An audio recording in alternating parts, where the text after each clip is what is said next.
committee at any time.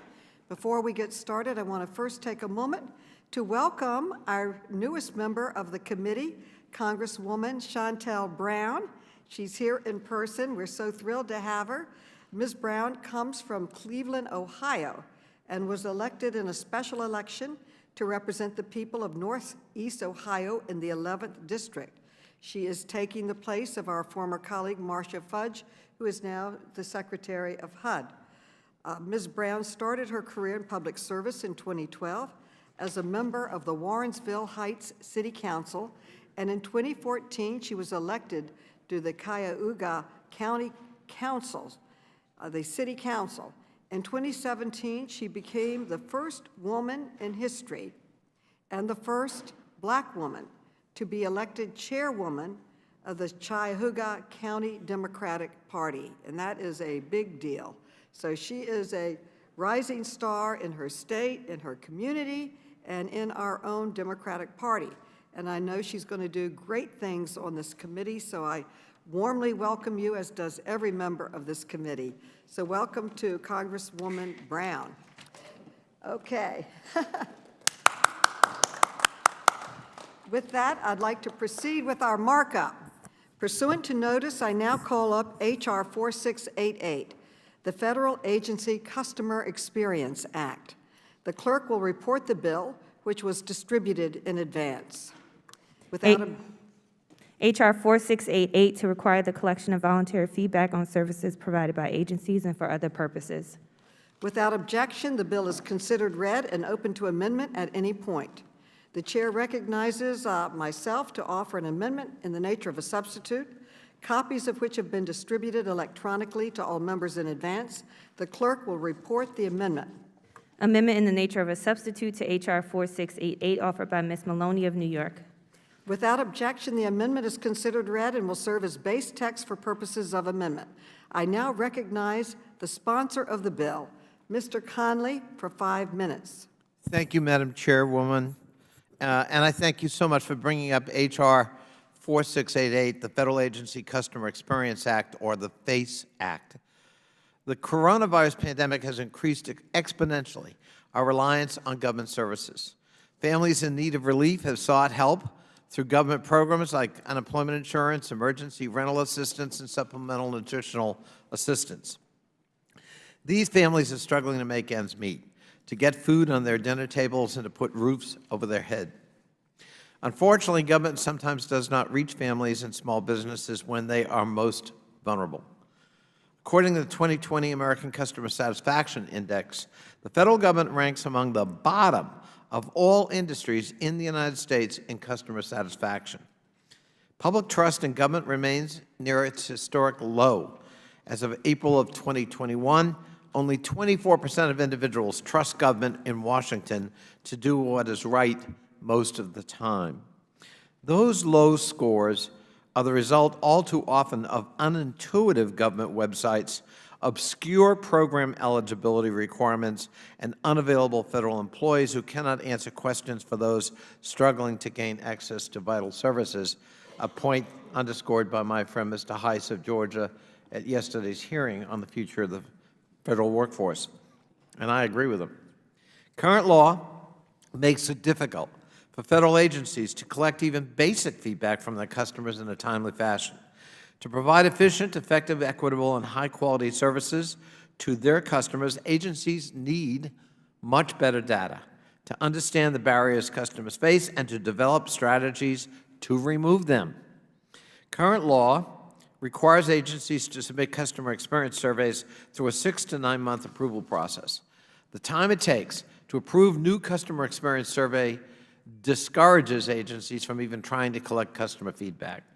According to a study conducted by the Partnership for Public Service, 73% of surveyed federal employees say that the time-consuming approval process prevents agencies from collecting timely feedback. The FACE Act remedies this dearth of feedback by requiring public-facing agencies to collect voluntary feedback on a customer's experience with an agency service or interaction. The bill removes certain requirements of the Paperwork Reduction Act, significantly reducing the time it takes to approve customer feedback surveys. Under the FACE Act, agencies will collect feedback from their customers in a timely manner. Such data will provide insights that allow agencies to make iterative improvements to websites and customer service options in real time. And these improvements will involve how government affects lives, removing the roadblocks that prevent individuals, families, and businesses from accessing critical government relief when they most need it. I want to thank my Republican colleague, Representative Fitzpatrick of Pennsylvania, who is the original co-sponsor with me on this piece of legislation. The bipartisan legislation, I believe, is needed urgently to ensure that agencies can better understand their customers, achieve greater impact, and fulfill their missions. I yield back. The gentleman yields back. Who else seeks recognition? Mr. Comer. Thank you, Madam Chair, and let me begin by welcoming Ms. Brown to the House Oversight Committee. I think this is the absolute best committee in the House of Representatives, so you've done well already by becoming a part of the roster. Welcome. Madam Chair, this bill attempts to improve the services provided by federal agencies by mandating the collection of voluntary customer experience surveys. It does this by fast-tracking the approval process for agency feedback surveys by exempting certain information collections from the Paperwork Reduction Act's public notice and comment process, a process that takes at least 90 days. That's fine as far as it goes. But if my Democratic friends were so interested in improving customer service, I think we should start by making it easier to hold federal employees accountable. The Trump administration attempted to do just that with a number of executive orders, including one that would have removed obstacles to disciplining or terminating poor performers. But all committee Democrats in the Biden administration care about is shielding non-performers. So I find it unacceptable this bill actually prohibits the information collected through agency customer experience feedback surveys from being used in federal employees' job performance appraisals.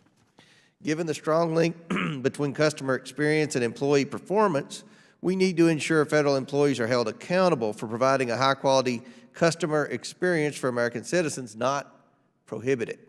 I encourage my colleagues to oppose this bill, and I yield back. Gentleman yields back. Who else seeks recognition? I now recognize myself, seeing no one else seeking. I strongly support H.R. 4688, the Federal Agency Customer Experience Act, and I want to thank my colleague, Mr. Conley, and Mr. Fitzpatrick. It is a bipartisan bill for introducing this important legislation. The FACE Act allows the federal agencies that interact with the public the most to collect customer service feedback more effectively by issuing short, voluntary surveys. The Office of Management and Budget and General Services Administration will provide guidance on the survey contents. Each agency will also be responsible for reporting survey response to OMB, which will then make the data public through a centralized website. This bill would also require the Government Accountability Office to annually assess how agencies are using the feedback that they receive to inform their customer service processes. I trust that all members of this committee are dedicated to ensuring that the federal government is equipped to provide first-rate service to the American people. Despite the incredible obstacles of working through a global pandemic, employees of the federal government have continued to provide the services that the American people rely on every day, including assistance for taxpayers during tax season, airport security screening, federal loan services, among others. This is smart accountability measures that helps agencies be more responsive to the public through a streamlined process. I commend my colleague for bringing forward this important legislation, and I urge all members of the committee to support it. Who else seeks recognition? Madam Mr. Chair, Heiss. I have an amendment at the desk. Mr. Heiss is now recognized. Okay, thank you, Madam Chair. I appreciate my friend for putting this forward. The intent is good. We need feedback from the American people as it relates to their experience with various agencies. But my problem with this is that the entire purpose of having a survey is to improve service. And if there is a negative experience, a poor experience, it is because someone on the other end from the American citizens. Someone in our federal government did not do their job properly, and as a result, they got negative feedback. And yet this bill prohibits any kind of accountability to be used from the feedback. And I just think that in itself is a step in the wrong direction for the intent of the bill. And with that, I have to oppose this and would encourage others to do the same. Okay, the gentleman yields back. Who else seeks recognition? Madam Chair, I have an amendment at the desk. The clerk will report the amendment. Amendment to the amendment in the nature of a substitute to H.R. 4688, offered by Mr. Cloud of Texas. Without objection, the reading of the amendment is dispensed with. The gentleman is recognized to explain his amendment. Thank you, Madam Chair, and I would like to thank the gentleman from Virginia for this bill and at least the discussion of it. It's certainly the right discussion that we should be having in this committee.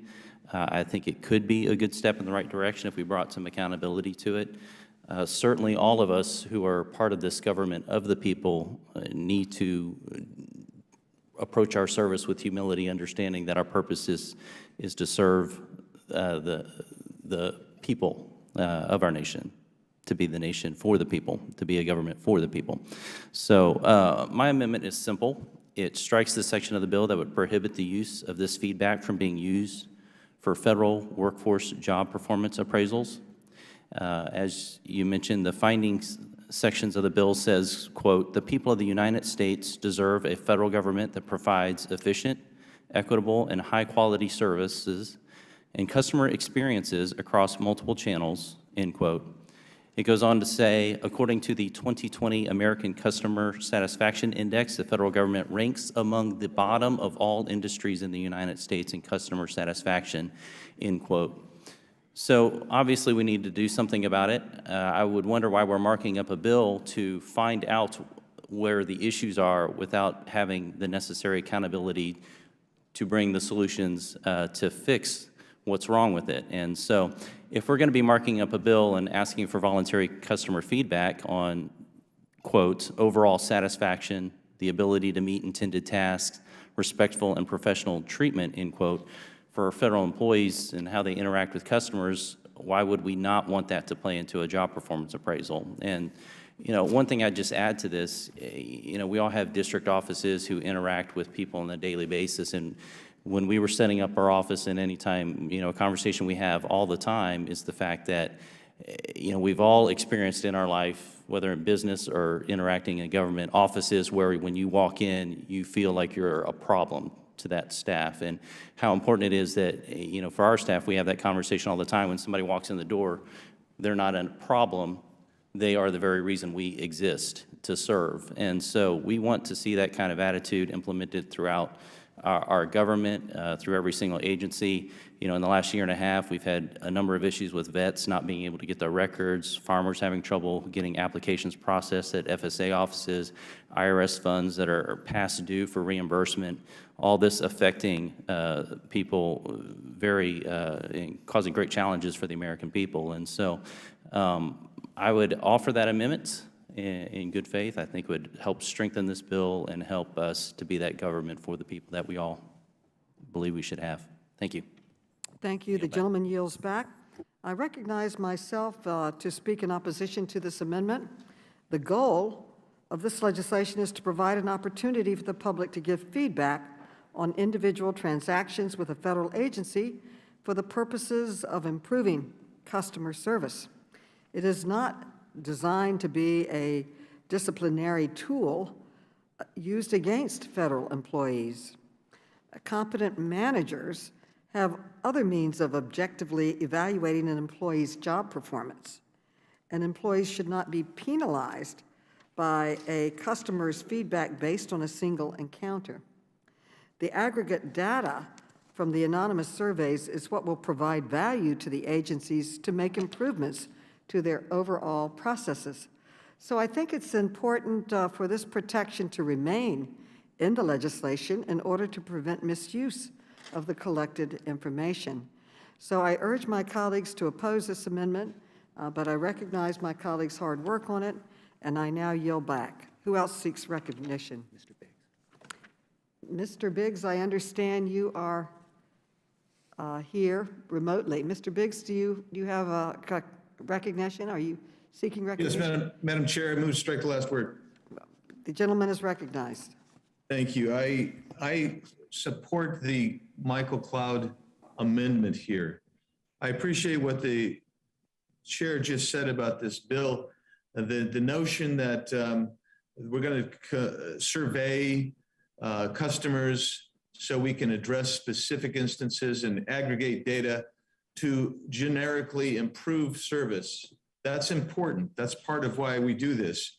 That we have an extensive findings section in this bill. We have guidelines for these questionnaires, these surveys in this bill. But if you're saying that someone shouldn't be held responsible or accountable because of a single complaint, and then you went on to mention aggregate data, the chair went on to mention accumulating aggregate data. Well, if that aggregate data points to one or more individuals who have a recurring problem with the same issue, to forbid the use of that in an appraisal of job behavior, what you're doing is you are not providing the opportunity to teach and instruct that individual who is having the difficulty. And what you're doing is you're effectively perpetuating the problem because you are not highlighting that individual and providing the specific training and the opportunity to rehabilitate and become better at that job. To me, the Cloud Amendment is perfectly rational and reasonable, and that's part of why we should be using this, what we should be using this data for. And so I wholeheartedly support the amendment and basically tell you that if you don't have that type of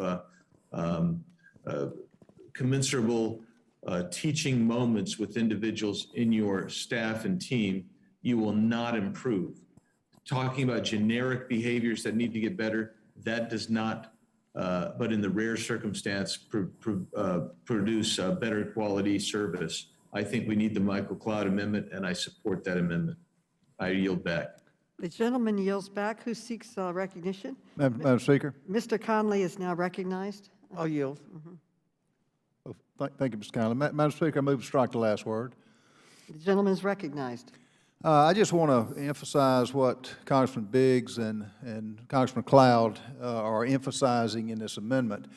You know, in the private sector, if a customer is not happy, he's got the choice of going to somebody else to get the same service.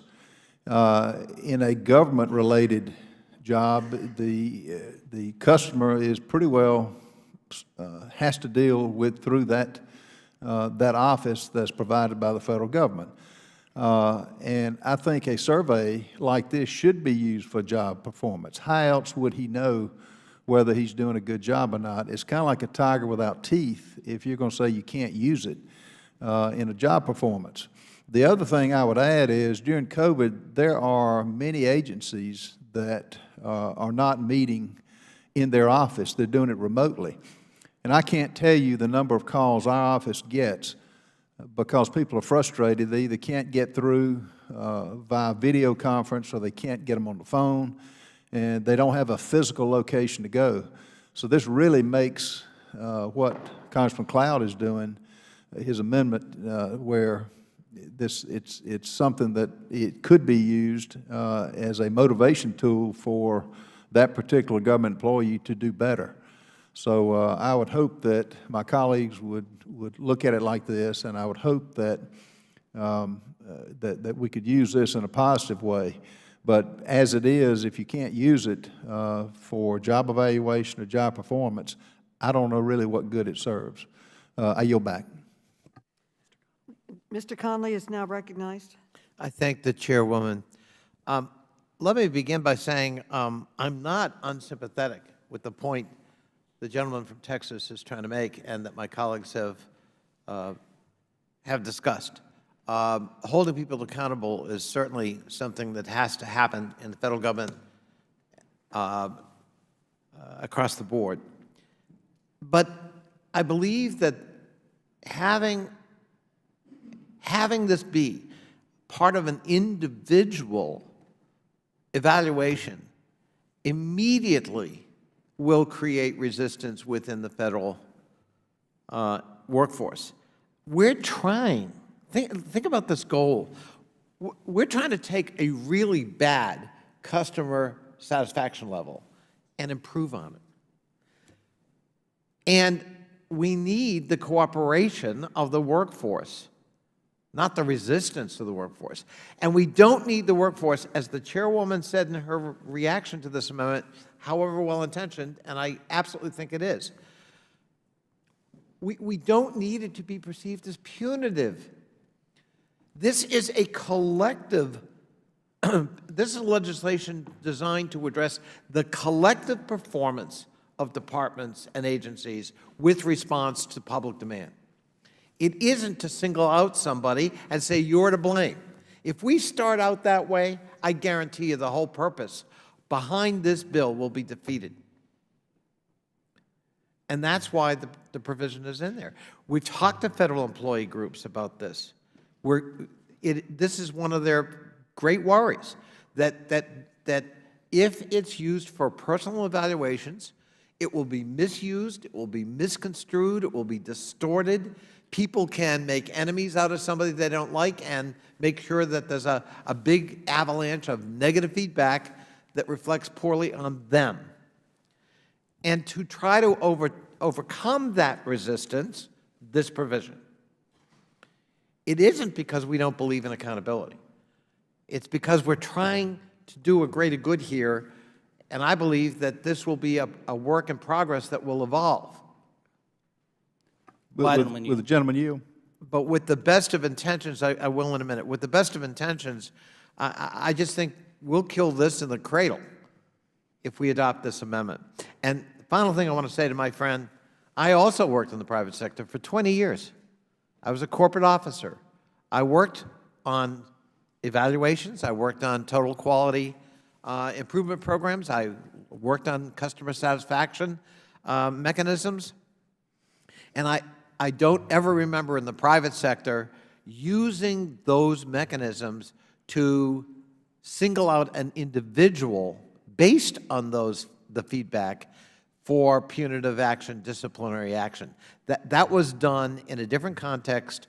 We were looking at collective performance and how could we get a division or a department to meet its goals, to improve its metrics.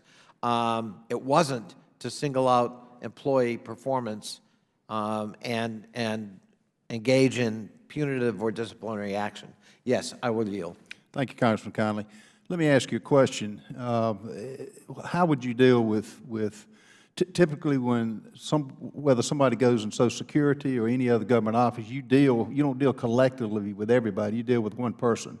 How would you handle where, like Congressman Cloud mentioned, that employee just looked on the individual as a nuisance and had a bad attitude? Why would that be bad? So I would say to my friend, I yield back. I'd say to my friend, I've been in public life 26 years, and I have a reputation for very high constituent service. That's why I've been elected 14 times. And sometimes that's absolutely accurate what you described. Sometimes it's not. Sometimes someone's unhappy, there's no satisfaction because I didn't get the answer I wanted, or I didn't get it in what I thought was a timely fashion. Or, I mean, I know of examples where someone sent an email in the morning and was unhappy because they didn't get an answer fully and completely by, lunchtime. So there are lots of reasons why somebody might be unhappy that aren't related to the individual performance of the person who answers that phone or meets with that individual. And that is of concern too. So again, the focus here isn't on that individual. There are other ways of addressing that. It is on the collective performance of a department or a division to try to improve it in its response to the public. Will the gentleman yield? I don't know that I have time, but if I do, I'd be glad to. I believe the gentleman's time has expired, but you can request your own time. Okay, I would like so to speak to recognized. the, No. I'd like to speak to the amendment.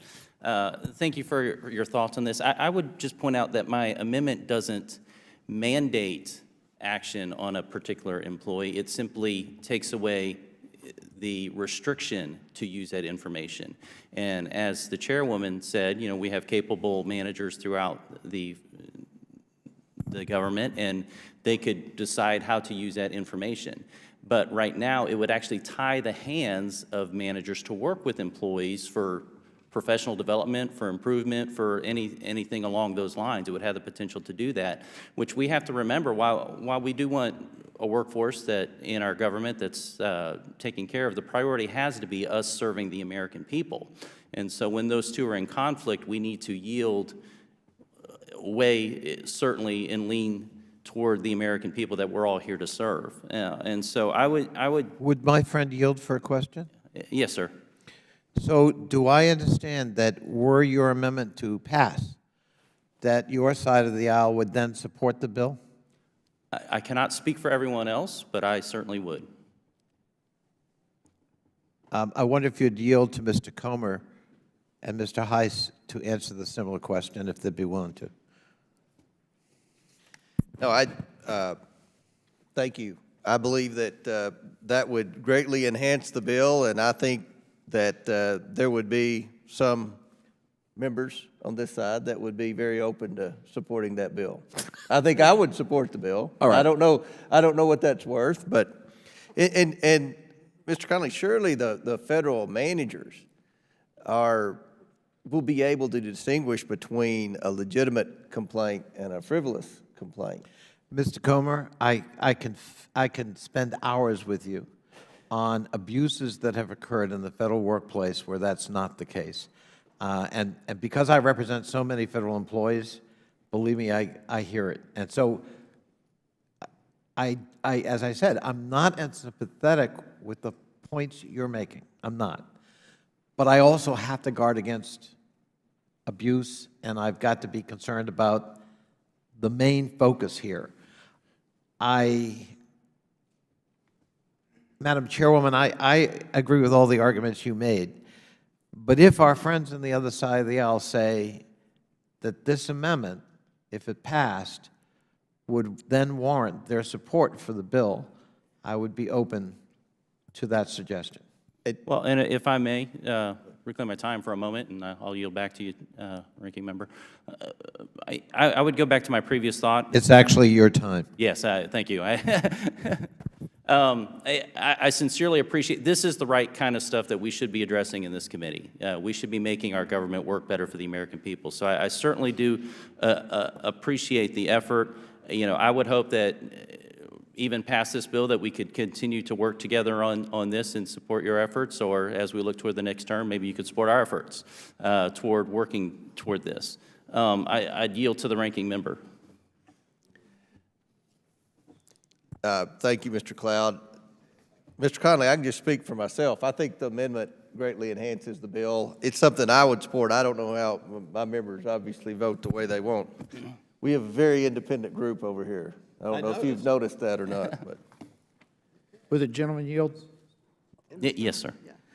Thank you. And Mr. Connolly, since you brought my name up in particular, I feel the same, but I do want to say that abuse is not one-sided. I can speak to hours of constituents who have felt as though they were abused by federal agencies and federal workers. And so the accountability must be present, and I believe removing such opportunity for accountability in this bill is what makes it unacceptable. And I would think that there are perhaps some kinks that we could work out, but I would join a couple of my other colleagues at least in saying that if this amendment were to pass, I would support it as well. And if I could add one thought, what I'm not saying, I don't think what any of us are saying is that we should hold every federal employee, they should have the benefit of the doubt. We're not saying that this is many or most, but good teams don't want bad performers on their team, and they certainly want the opportunity to help improvement and to have that professional development. And again, this is all for the betterment of making our government work better for the American people. And so certainly would appreciate your consideration. Thank you. My time's up. I yield back. Does anyone else seek recognition?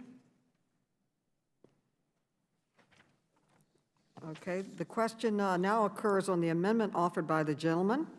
All those in favor say aye. Aye. All those opposed say no. The ayes have it. The amendment is adopted. Okay, to pursuant to, is there any other amendments to this particular piece of legislation? Madam Chairwoman, Yes, we voice voted that.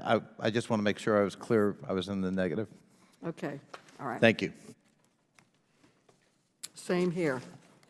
So now we go to, the question now occurs on the amendment in the nature of a substitute. All those in favor say aye. Aye. All those opposed say no. In the opinion of the chair, the ayes have it, and the amendment in the nature of a substitute is agreed to. So now we are going to final passage. The question now occurs on favorably reporting H.R. 4688 as amended. All those in favor say aye. Aye. All those opposed say no. In the opinion of the chair, the ayes have it. The bill is agreed to. Okay. H.R. 4688 will be favorably reported to the House. Without objection, a motion to reconsider is laid on the table. Staff is authorized to make technical and conforming changes to the matters considered by the committee in this markup. And now, we were moving right along. Pursuant to notice, I now call up H.R. 5792, the State and Local Digital Service Act of 2021. The clerk will report the bill, which was distributed in advance. H.R. 5792 to require the Administrator of General Services to establish the Digital Service Agreement Program and for other purposes. Without objection, the bill is considered read and open to amendment at any point. The chair recognizes herself to offer an amendment in the nature of a substitute, copies of which have been distributed electronically to all members in advance. The clerk will report the amendment. Amendment in the nature of a substitute to H.R. 5792 offered by Ms. Maloney of New York. Without objection, the amendment is considered read and will serve as the base text for the purpose of amendment. I now recognize the sponsor of the bill, Mr. Conley, for 5 minutes. Thank you, Madam Chairwoman. And I thank you again for bringing up H.R. 5792, the State and Local Digital Service Act, to markup. If the pandemic's taught us anything, it's that IT is an integral component in public service delivery at all levels of government. If the IT doesn't work, life-saving benefits can be delayed and the public bears the consequences. As the former chairman of the Fairfax County Board of Supervisors in Virginia and someone who served in local government for 14 years, I can tell you state and local governments are on the front lines delivering critical services and are almost always the ones tasked with administering and distributing federally funded relief and benefits. According to research conducted by the Cyberspace Solarium Commission, state and local governments often struggle to fund basic services for their populations and regularly defer IT modernization, upgrades, and digitization in pursuit of shorter-term funding priorities that are required.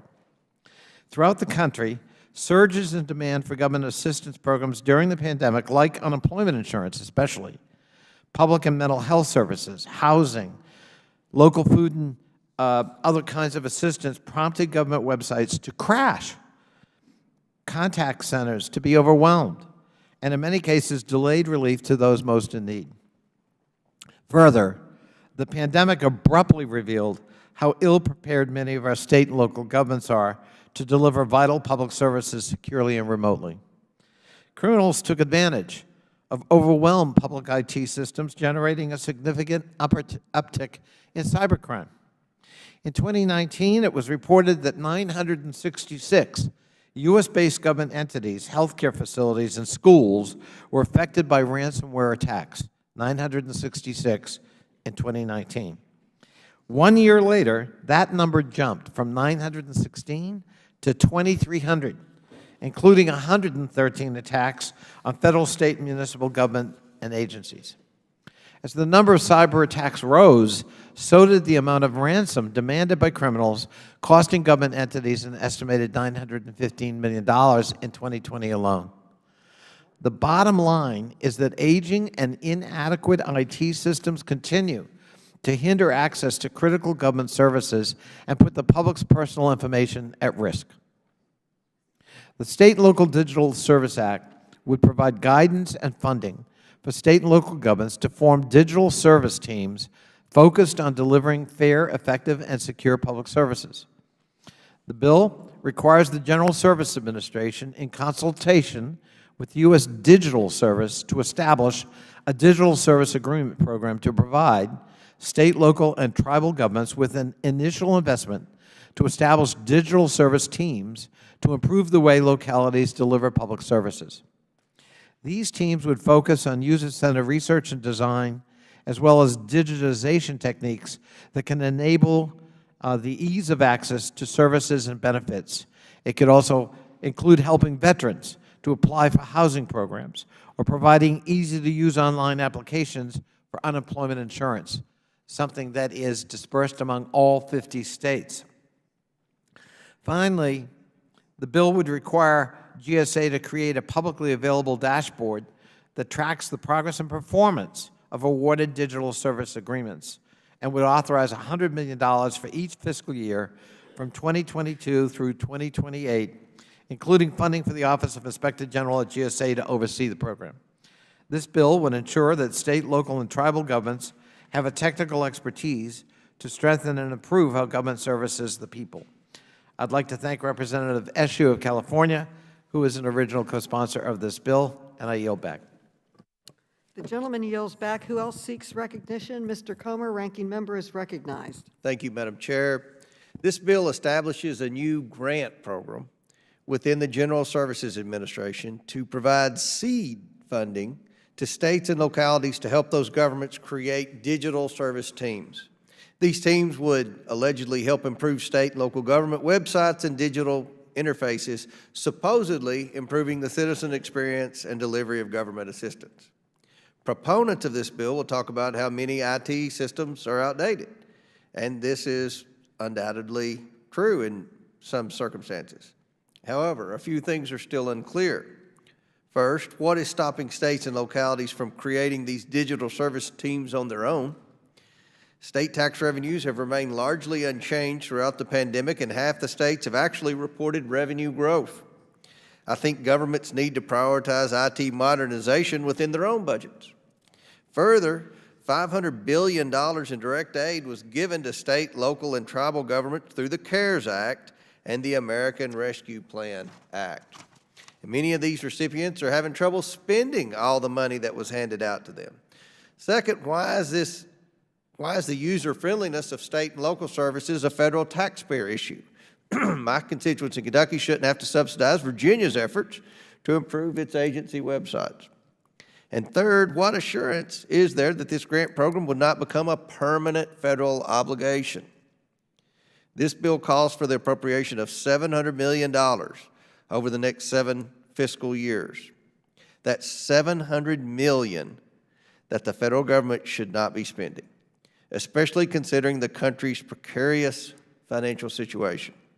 The federal government should focus on getting its own IT house in order before it starts taking on the added challenges. I encourage my colleagues to oppose this bill, and I yield back. The gentleman yields back, and I now recognize myself. I want to thank my colleague and friend from the great state of Virginia for this important bill. Through the coronavirus pandemic, we've seen countless examples of Americans turning to their government for help in their hardest moments, only to be hindered by outdated technology and failing IT infrastructure. From housing services to unemployment insurance to vaccine appointments, these vital programs should be accessible, efficient, and user-friendly. At the federal level, investments in programs like the Technology Modernization Fund, the Federal Citizen Services Fund, and the U.S. Digital Services are transforming the way our government serves its people by bringing new tech talent to government and centering the user's experience in digital design and development. The State and Local Digital Service Act would bring this approach as well as new resources and technological expertise to our state, local, and tribal partners by establishing a digital service agreement program. The digital service teams established under this bill would help update technology, dramatically improve the user experience, and replace outdated IT systems at the state and local level that prevent Americans from accessing the government services they need. This bill promises to deliver results that save our constituents time, money, and stress. It will reduce costs for state and local budgets, saving taxpayer dollars, and it will enhance the public's trust in the government by ensuring services and support reach their intended recipients efficiently and transparently. I am proud to support the State and Local Digital Service Act, and I urge my colleagues to do the same. Who I yield back, and who else seeks recognition? Madam Chair. The gentlelady from North Carolina is now recognized. Thank you, Madam Chair. Madam Chair, I want to associate myself completely with the comments made by the ranking member, but I want to add a few things. This bill shows the absolute hubris of people in Congress, not all the people in Congress, but some people in Congress, and of the federal government, to think the federal government knows best. And we absolutely do not need to be spending this kind of money with the federal government so deeply in debt. But I want to give an example of a hearing that we had yesterday in the Education and Labor Committee, and some of my colleagues were there. We had the IG for AmeriCorps there, and she said she is absolutely alarmed at how lax our cybersecurity is. And she was there to testify because AmeriCorps, for years and years and years, has not been able to be audited because its systems, fiscal systems, are so horrible that no auditor will touch or attempt to try to do an audit. There is no way to do that. So we need to be doing exactly what the ranking member said. We need to get our own house in order before we go out and tell state and local governments, we're here to help you. As Ronald Reagan said, you know, those are the most dangerous words in the English language. Somebody from the federal government coming out and saying, we're the federal government and we're here to help you. And Madam Chair, I'm sorry, I have great respect for you and I like you a lot. But to say that spending federal taxpayer dollars will save money is one of the most impossible comments I've ever heard in my life. All that happens when the federal government gets involved is money is wasted and not spent very well. And we do not have the technical expertise, or I don't think we can identify it because we can't get our own house in order. We have cybersecurity issues every day in the federal government. So I would say this is a total waste of hardworking taxpayer dollars, and we do not need to be spending this money. And with that, I yield back. The gentlelady yields back. Who else seeks recognition? Madam Chairman. The gentleman is recognized. Madam Chairman, just to echo some of the comments, I think this is a thing the public is tired of. I mean, as Congresswoman Fox says, we haven't got our own house in order. This is a deficit that will only grow larger with this $700 million. Secondly, if it, like in the private sector, if you think something's going to save you money, put it on paper before you get the money and make the case of why you need the money. And thirdly, for the federal government to know better than the local officials who, most of the time, they have their own IT expert that's there. So this is absolutely a boondoggle. It shouldn't pass. It's one of the things that the public is tired of. I think the public wants to see us financially solvent. There's very little we can do when we're bankrupt. So I would ask that everyone on this committee consider the financial impact of this. There are no offsets for this bill. There are no other programs that are trimmed, nor is there an incentive for the local or the state funds that receive this money to do anything differently. So I would add that the time to start to get the financial house in order is now. It's not tomorrow. We're at the end of the runway when it comes to the solvency of this country. And so I would urge you to consider that, and I yield back. Congressman Norman yields back, and Mr. Conley is now recognized. Thank you, Madam Chairwoman. I find the arguments I've just heard extraordinary. We're a committee that actually has been a trailblazer in trying to modernize information technology in the federal government. But there's an interface with state and local government.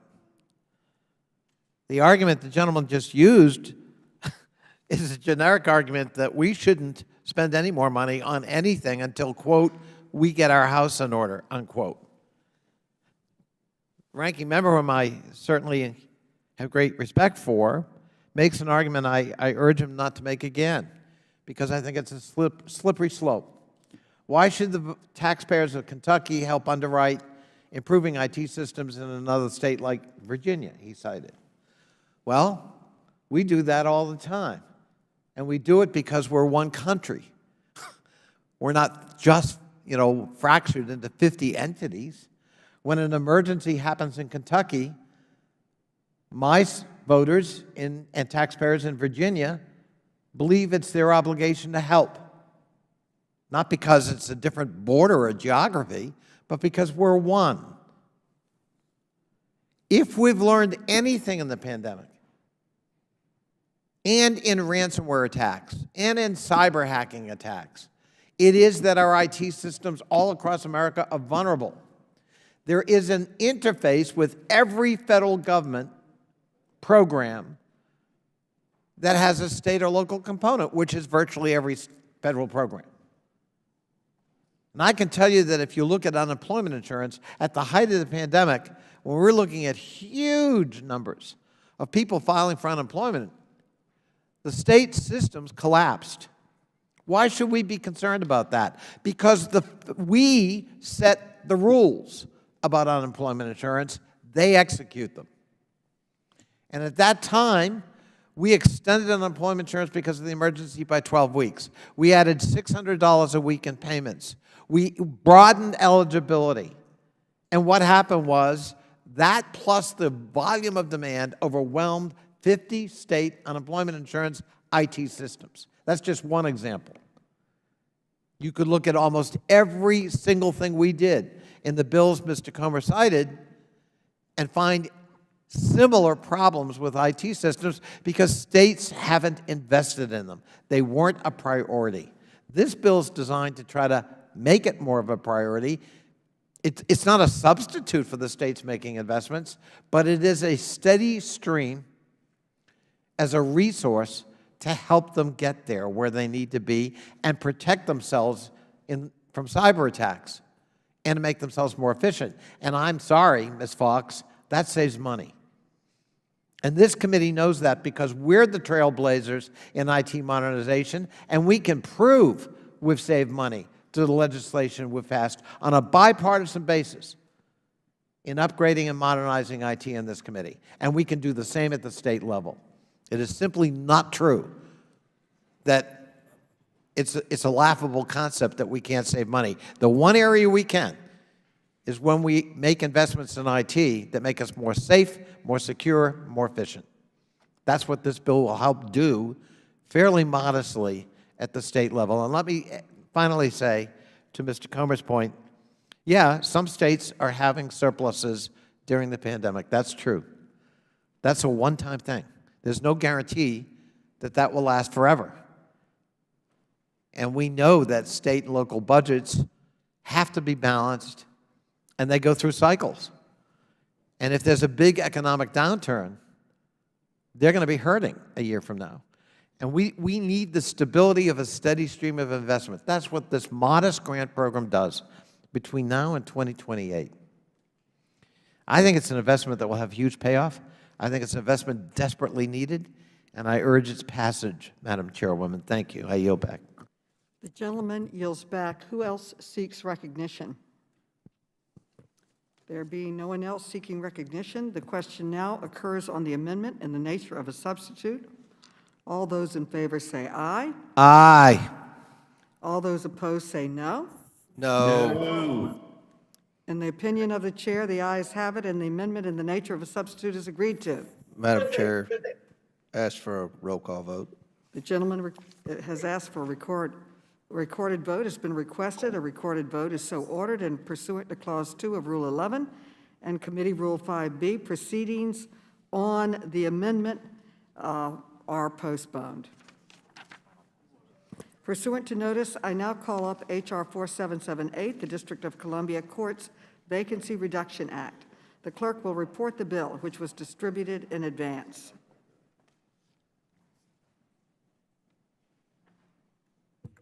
H.R. 4778 to amend the District of Columbia Home Rule Act to provide for the automatic appointment of judges to the District of Columbia courts without the advice and consent of the Senate and for other purposes. Without objection, the bill is considered read and open to amendment at any point. The chair recognizes herself to offer an amendment in the nature of a substitute, copies of which have been distributed electronically to all members in advance. The clerk will report the amendment. Amendment in the nature of a substitute to H.R. 4778 offered by Ms. Maloney of New York. Without objection, the amendment is considered read and will serve as a base text for purposes of amendment. I now recognize the sponsor of the bill, Ms. Norton. You are now recognized for 5 minutes. Thank you, Chairwoman Maloney, for marking up my District of Columbia Courts Vacancy Reduction Act, which would expedite the appointment of local DC judges. The sole purpose of this bill is to protect the public safety and promote justice by ending the perpetual judicial vacancy crisis in local DC courts. The longstanding judicial vacancy crisis in the local DC courts, which delays resolution of criminal and civil cases, has existed regardless of which party controls the presidency and Senate, because presidents and senators are understandably more focused on nominees to the federal courts and the executive branch than to local DC courts. This bill has nothing to do with DC statehood or with home rule. Although DC will control the local DC courts when it becomes a state, and Congress could and should give DC control over local DC courts now, this bill would not give DC any new authority over the DC courts. Please understand that. No new authority is involved in this bill. Under the DC Home Rule Act, DC has no control over the organization or jurisdiction of the local DC courts, including the nomination and appointment of judges.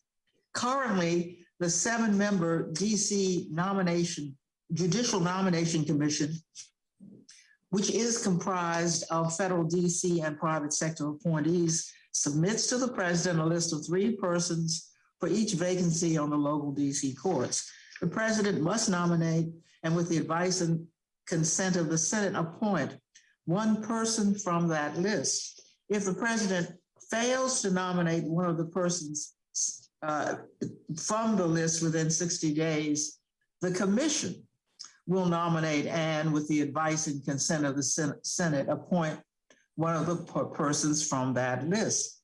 This bill would not change the role of the president or the commission in the appointment of local DC judges. Instead, it would apply the 30-day congressional review process for DC council legislation to the appointment of local DC judges.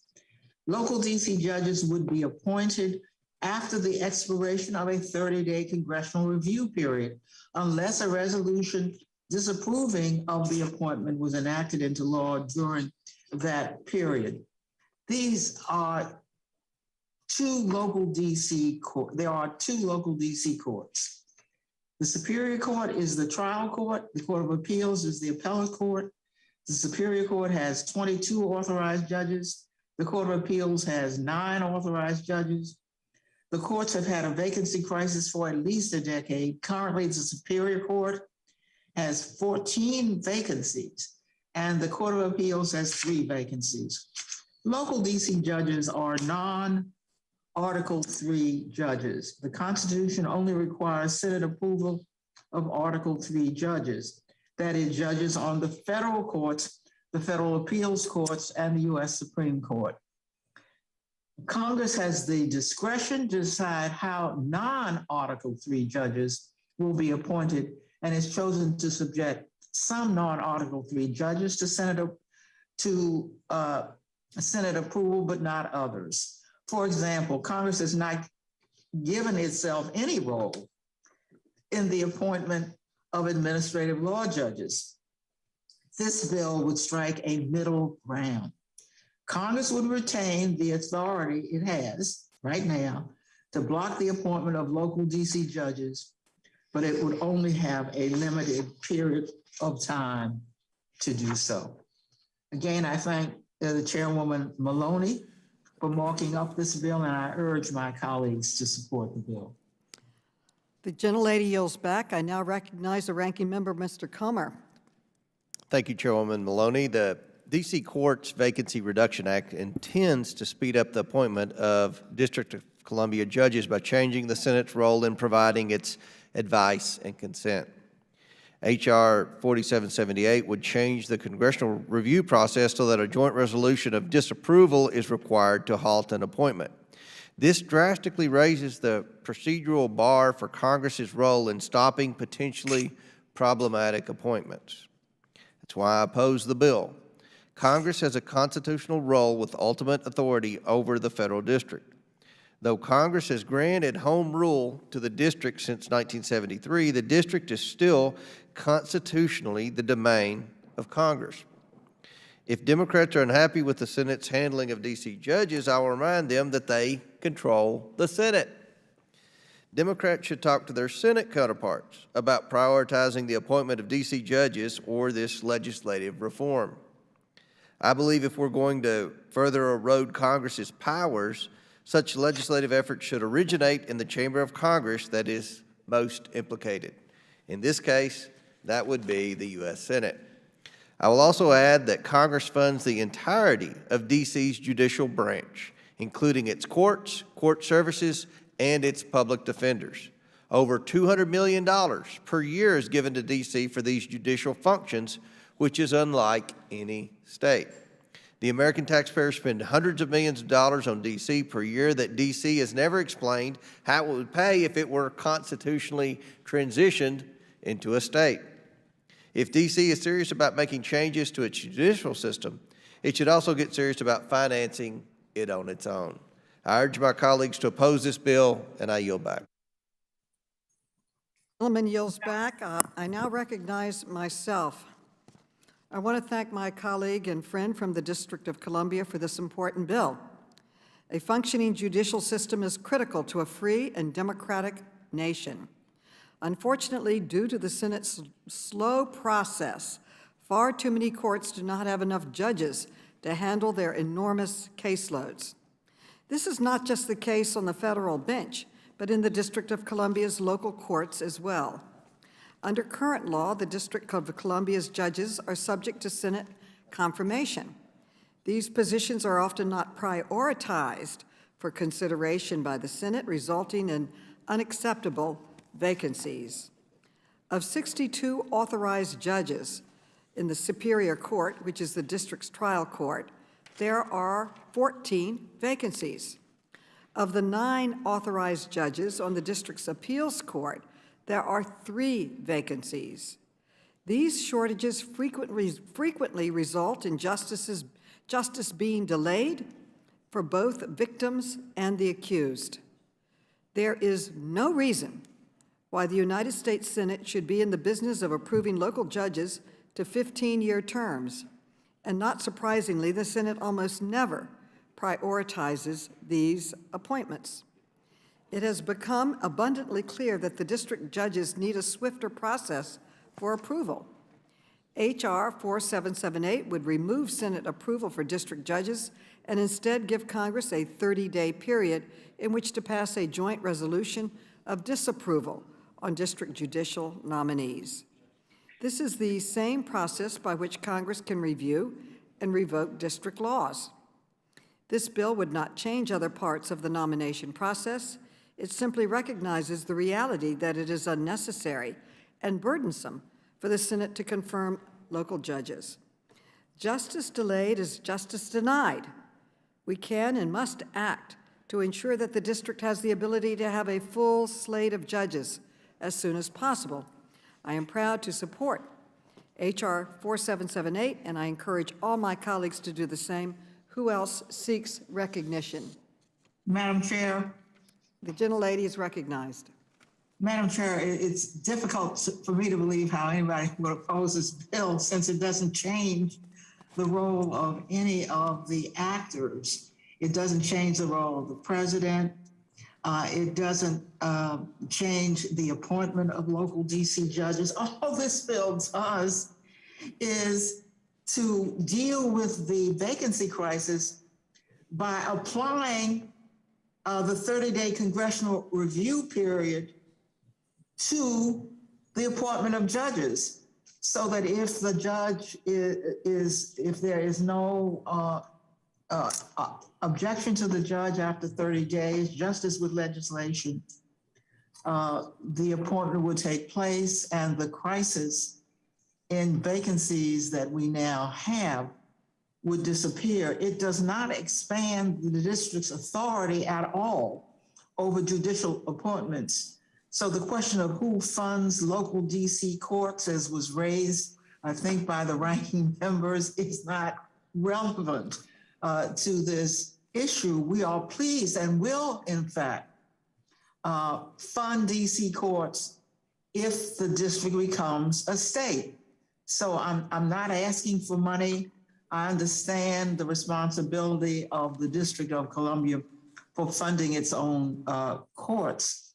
However, it is worth noting that DC has never controlled its local courts, even though Congress made DC pay for the courts prior to the 1997 Revitalization Act. This is a simple bill. It only has to do changing nothing except making sure that we use something we already have, the 30-day review period, in order to make sure that judges are appointed in a more timely fashion and the existing backlog, which is serious, is no longer exists. The lady yields back. Does anyone else seek recognition? Mr. Comer is now recognized. Would the sponsor of the amendment yield to a question? Are you talking to me? I certainly would. Okay, thank you. You had mentioned, you referenced my mention of the fact that DC had never mentioned how it would pay for the $200 million that Congress annually appropriates to DC for the judicial system, how DC would pay for that if it became the 51st state. You mentioned that they would obviously pay for that. I was curious if you knew exactly how. We've never really received an answer to that, and that was part of the debate when we had the 51st state debate hearing, whether or not DC could pay for their own judicial branch and how they would come up with the at least $200 million. I yield back. That issue has been discussed at our statehood hearing by the mayor and the council. The district is fully able, in striving for statehood, the district has made clear that it is fully able to pay for all of the functions associated with the state. Please bear in mind that the district is doing quite well. People are moving to DC in large numbers. We would have even more, but we can't build high. So we compress them into a rather the existing space we have. This is not a question of funding. We are fully prepared, if that is the gentleman's question, to deal with all the funding that would be involved. And certainly with respect to this issue of judges, where the existing funding is just where it has always been. And this bill is not about changing the funding. In fact, it's about really a minor procedural matter.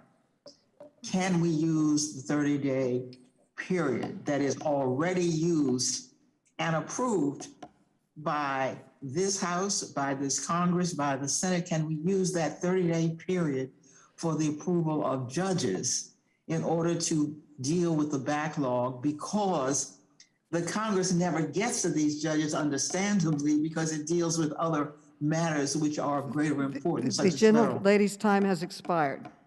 Does anyone else seek recognition? The question now occurs on the amendment in the nature of a substitute. All those in favor say aye. Aye. All those opposed say no.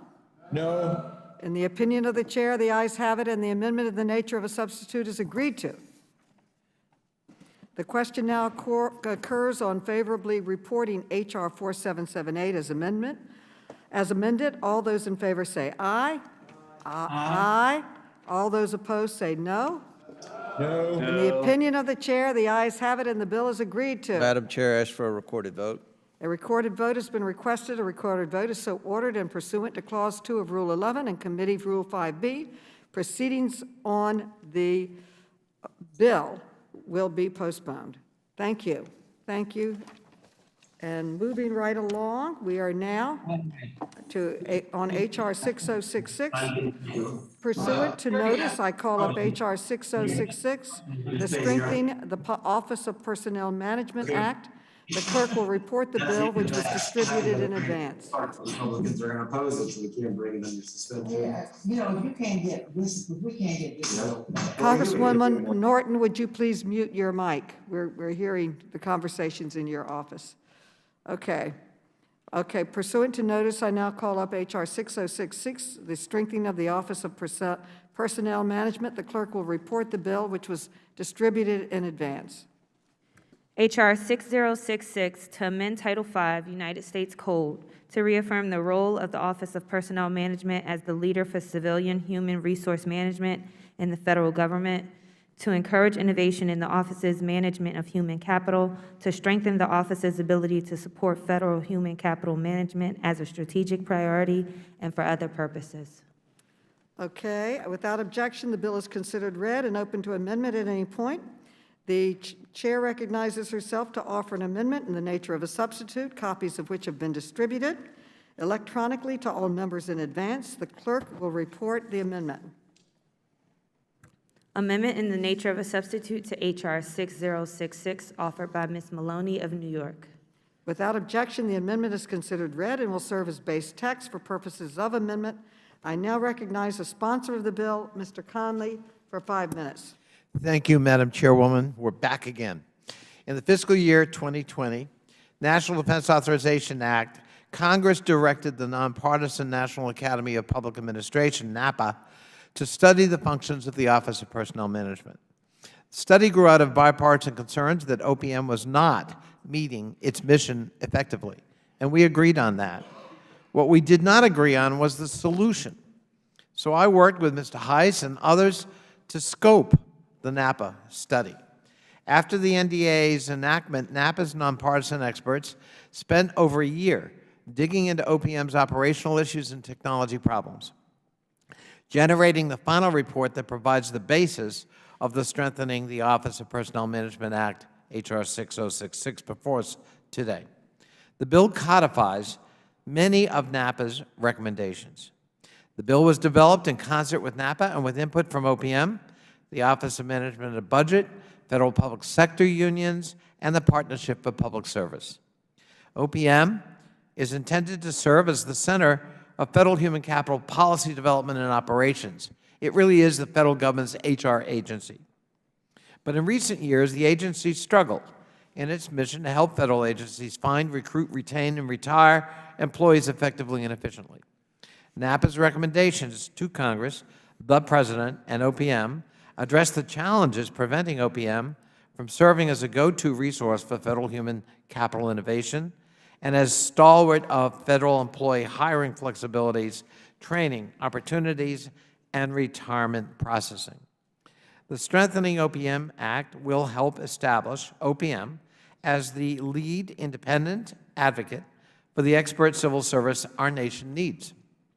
Among its provisions, the bill would clarify OPM's mission as the center of the federal government's civilian HR systems, require that candidates for the director of OPM be selected without regard to political affiliation, and that he or she have human capital and leadership expertise in the background. Ensure that the agency's chief management officer is a career civil servant to provide continuity and stability within the agency across presidential administrations, and create a federal advisory committee to ensure the director has access to the forum that gleans the needs, concerns, and ideas of stakeholders in OPM's policymaking and operations. The bill is just a starting point for the efforts needed to fully renovate and rejuvenate OPM and to ensure that its central role in federal human resource policy and merit system protections is established. It's a great place to start.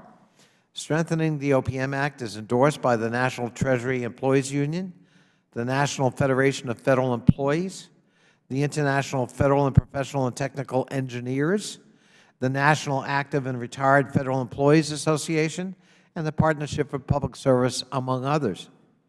I want to thank my colleague again, Mr. Brian Fitzpatrick, Republican of Pennsylvania, for remaining a stalwart supporter of the civil service and for serving as chief co-sponsor on this bipartisan effort.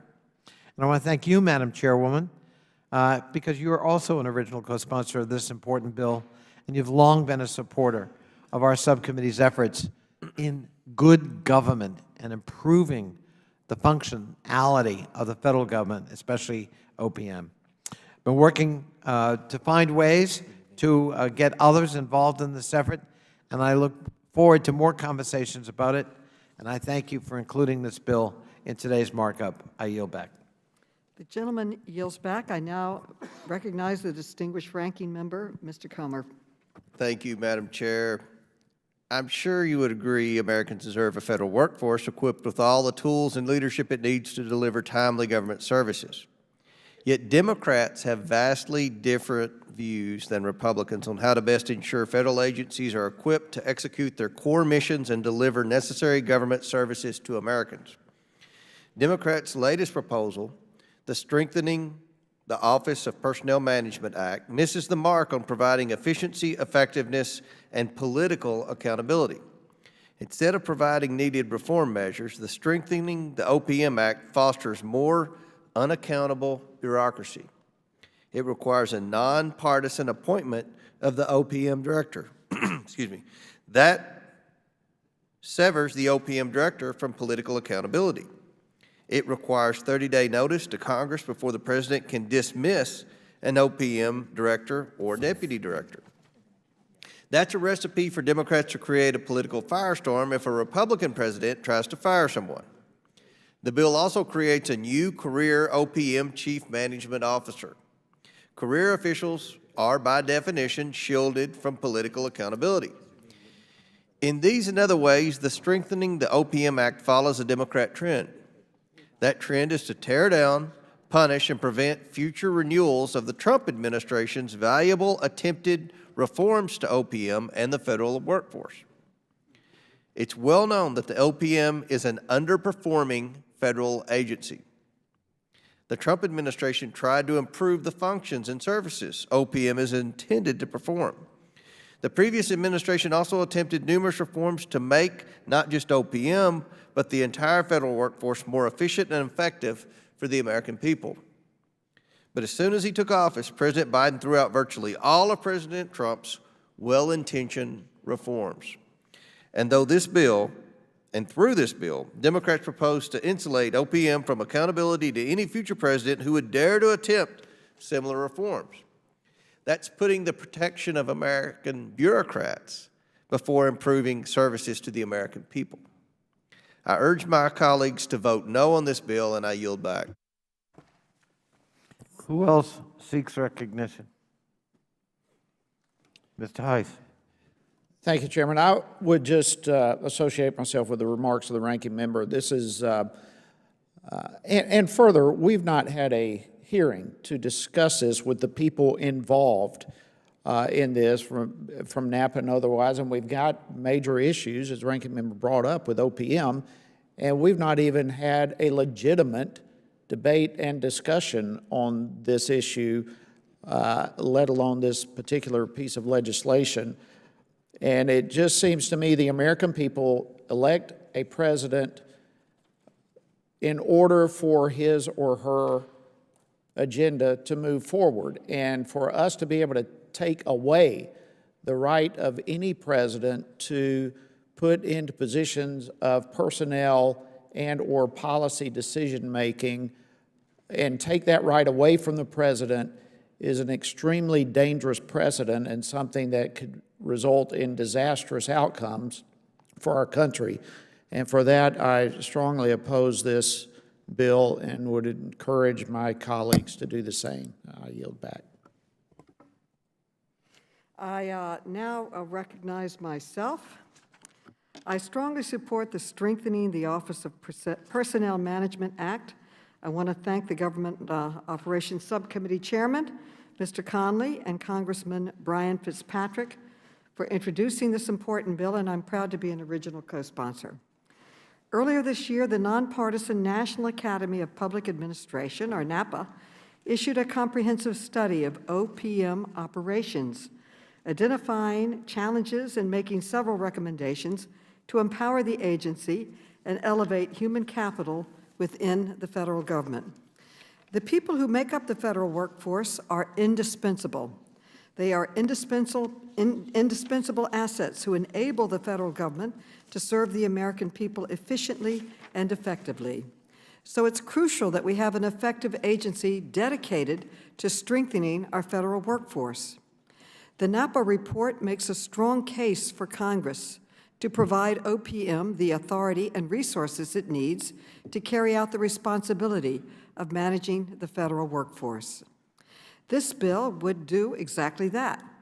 It clarifies OPM's statutory mission and status as the central federal agency handling human resources management.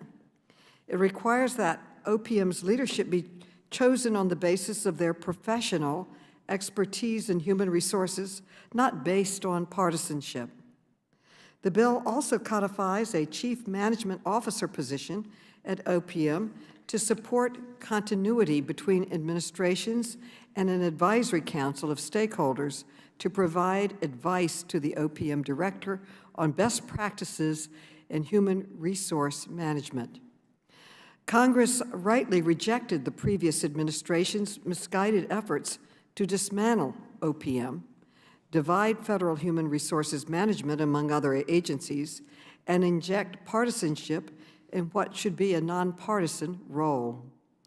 This bill would strengthen OPM's, address longstanding challenges, and ensure that government-wide personnel policy is made by human resources experts.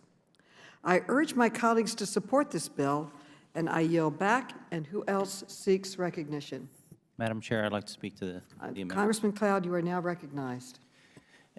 I would note that our Constitution provides for 3 branches of government. And the entire executive branch, the authority flows from the people to the executive, being the president, and everyone who serves in the executive branch should serve at the pleasure of the president. And so, regardless of whether I agree with who's in the office currently or not. And so what we've seen time and time again is the bureaucracy has become its own, almost a 4th branch of government.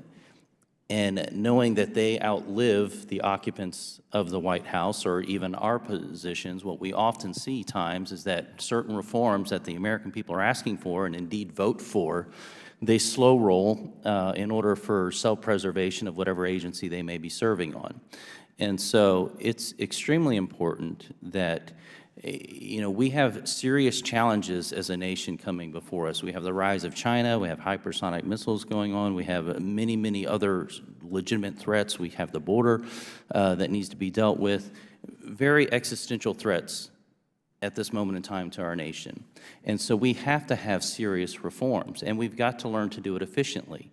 And so the American people need to be able to vote in an election, and the executive needs to be able to make those necessary reforms to put us back on a global competitive environment, because we're not there right now.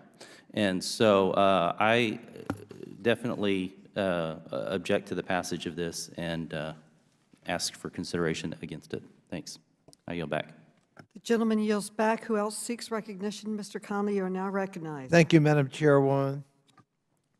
I guess one of the Republican talking points is that anything that strengthens the independence and professionalization of our civilian workforce and the agencies they work for is an effort by the deep state to thwart the political will of a president.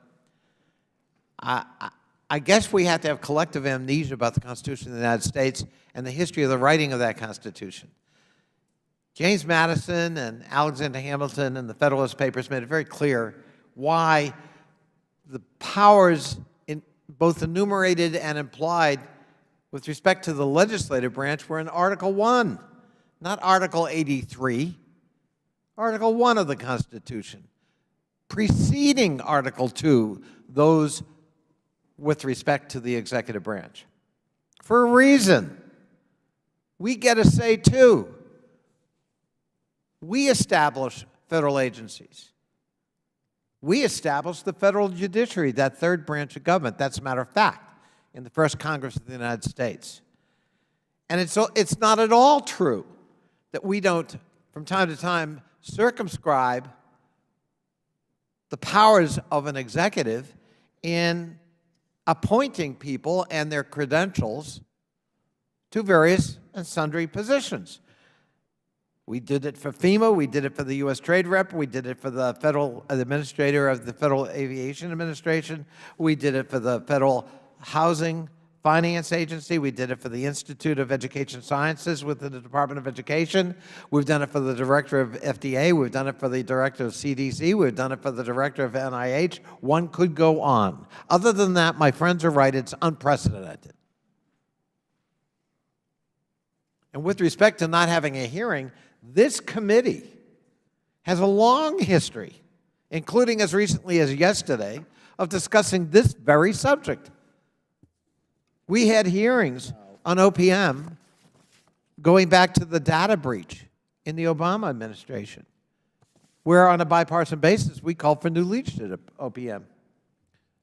We had extensive hearings on the misguided proposal coming out of the previous administration to actually abolish OPM and redistribute its responsibilities, primarily to GSA, an agency not at all equipped to handle the HR responsibilities of OPM.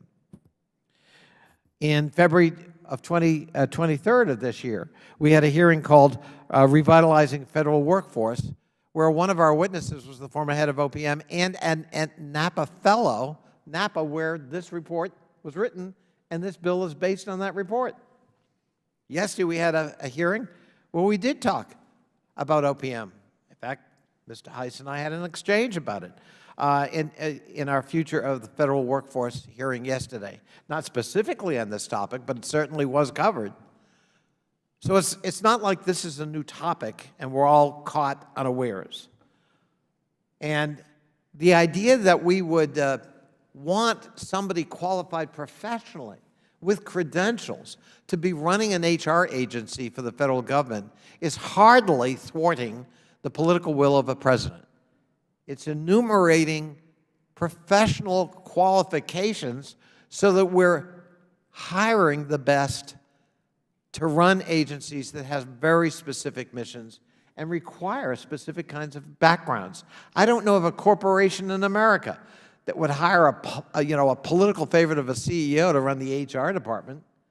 They look for credentials, they look for training, they look for skills, they look for experience. We need to do the same. If anything has, in terms of recent years' experience with OPM, has taught us anything, it is that we need that kind of expertise at OPM, and our federal workforce deserves no less. Will the gentleman yield? If I have time, I do, yes, I would gladly yield. Is that a yield, or is that? Yes, yeah, Okay. no, I said I would yield. Okay, thank you. Just to clear the air a little bit on yesterday's hearing, you and I were not in agreement on this issue, and I brought up specifically this point that no one from Napa was present for the hearing yesterday, in spite of the fact that today we were having a markup dealing with this. And in recent times, we have Reclaiming not- my time. I already addressed that, Mr. Heiss. We did have someone from Napa at the February hearing on the federal workforce. The gentleman time has expired. Mr. Norman, you're now recognized. Thank you, Madam Chairman. Let me just add to what the ranking member and Congressman Heiss and Cloud have said. You know, this is creating two new, I guess, agencies, one being headed by, that has to be funded by a new chief management officer, and secondly, a OPM advisory committee, which I assume is going to be funded. The analogy that a CEO would get somebody that that knew what they were doing. A CEO of a private company has to answer to shareholders. A private company has to answer to the bottom line. This is just adding more bureaucracy to put on the taxpayers. And I can't imagine that there's not a lot more debate on the specifics of what's going into this, which I don't think any of us have seen. So I join in opposing this. I think it's something American people realize is just another tax burden put on them. I yield back. The gentleman yields back. Who else seeks recognition? Madam Chair, if I may just add, the gentleman from Virginia said we had Napa here in February, and I take his word for that. I don't remember the exact time, but I have here the actual report from Napa, which came out in March. So any hearing that we had in February was totally unrelated to the report that we're dealing with here. And again, it goes back to the arguments and the positions of my colleagues on this side of the aisle. This bill, what it proposes, takes away the ability of a president to direct the personnel and direction that the American people elect that individual to do. So I just want the record to be clear that the report came out in March, not in February. I yield. The gentleman yields back. Who else seeks recognition? Okay, not seeing anyone now. The question now occurs on the amendment in the nature of a substitute. All those in favor say aye. Aye. All those opposed say no. No. In the opinion of the chair, the ayes have it, and the amendment in the nature of a substitute is agreed to. Madam Chair, I ask for a recorded vote. A recorded vote has been requested. A recorded vote is ordered. And we will now give notice that I will call. A recorded vote has been requested. A recorded vote is so ordered, and pursuant to Clause 2 of Rules 11 and Committee 5, Rule 5B, proceedings on this are postponed on this amendment. Okay. Okay, pursuant to notice, I now call up H.R. 5477, the Federal Agency Climate Prep Act of 2021. The clerk will report the bill, which was distributed in advance.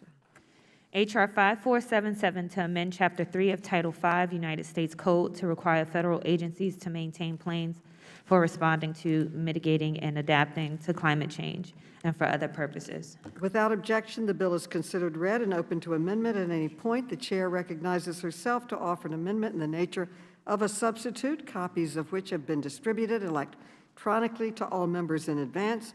The clerk will report the amendment. Amendment in the nature of a substitute to H.R. 5477, offered by Ms. Maloney of New York. Without objection, the amendment is considered read and will serve as a base text for purposes of amendment. I now recognize myself for 5 minutes on the amendment. Let me begin my statement by echoing a stark reality which was discussed at length in this committee last week and several weeks back in our historic hearing on the role that fossil fuel companies have played in pushing climate change disinformation. The top executives of the biggest oil companies in the country did not dispute that man-made climate change is a, quote, code red for humanity, end quote. Climate change is among the most urgent crises facing the United States and the world, and our hearing made clear that we cannot rely on corporate polluters to step up and make the lasting change we need in the limited time we have left. For the United States to be effective in this fight, the federal government, the largest employer in the nation and biggest purchaser of goods and services in the world, must lead by ensuring that climate change mitigation, adaptation, and resilience are integrated into every aspect of government operations, both now and in the future. To meet this goal, I introduced the Federal Agency Climate Planning, Resilience, and Enhanced Preparedness Act, or the Federal Agency Climate Prep Act. The bill would codify and expand on the executive order President Biden issued on January 27th entitled, Tackling the Climate Crisis at Home and Abroad, end quote. First, the bill would require each agency to maintain a climate action plan to be updated annually. These plans would include assessments of climate change risk to each agency's mission and operations, and would include efforts to mitigate these risks and to build resilience for the future. The plans would also push agencies to consider alternatives when their actions contribute to climate change. Importantly, the plans would also require an assessment of the agency's efforts to reverse the disproportionate impacts of climate change on disadvantaged communities, including environmental justice communities and disadvantaged populations. These assessments must include direct input and feedback from the affected communities and populations, ensuring that the experiences of impacted communities are centered at the federal level. Secondly, the bill would establish the Council on Federal Agency Climate, PREP, an interagency council to guide, coordinate, and track implementation of federal actions on climate change, preparedness, and resilience.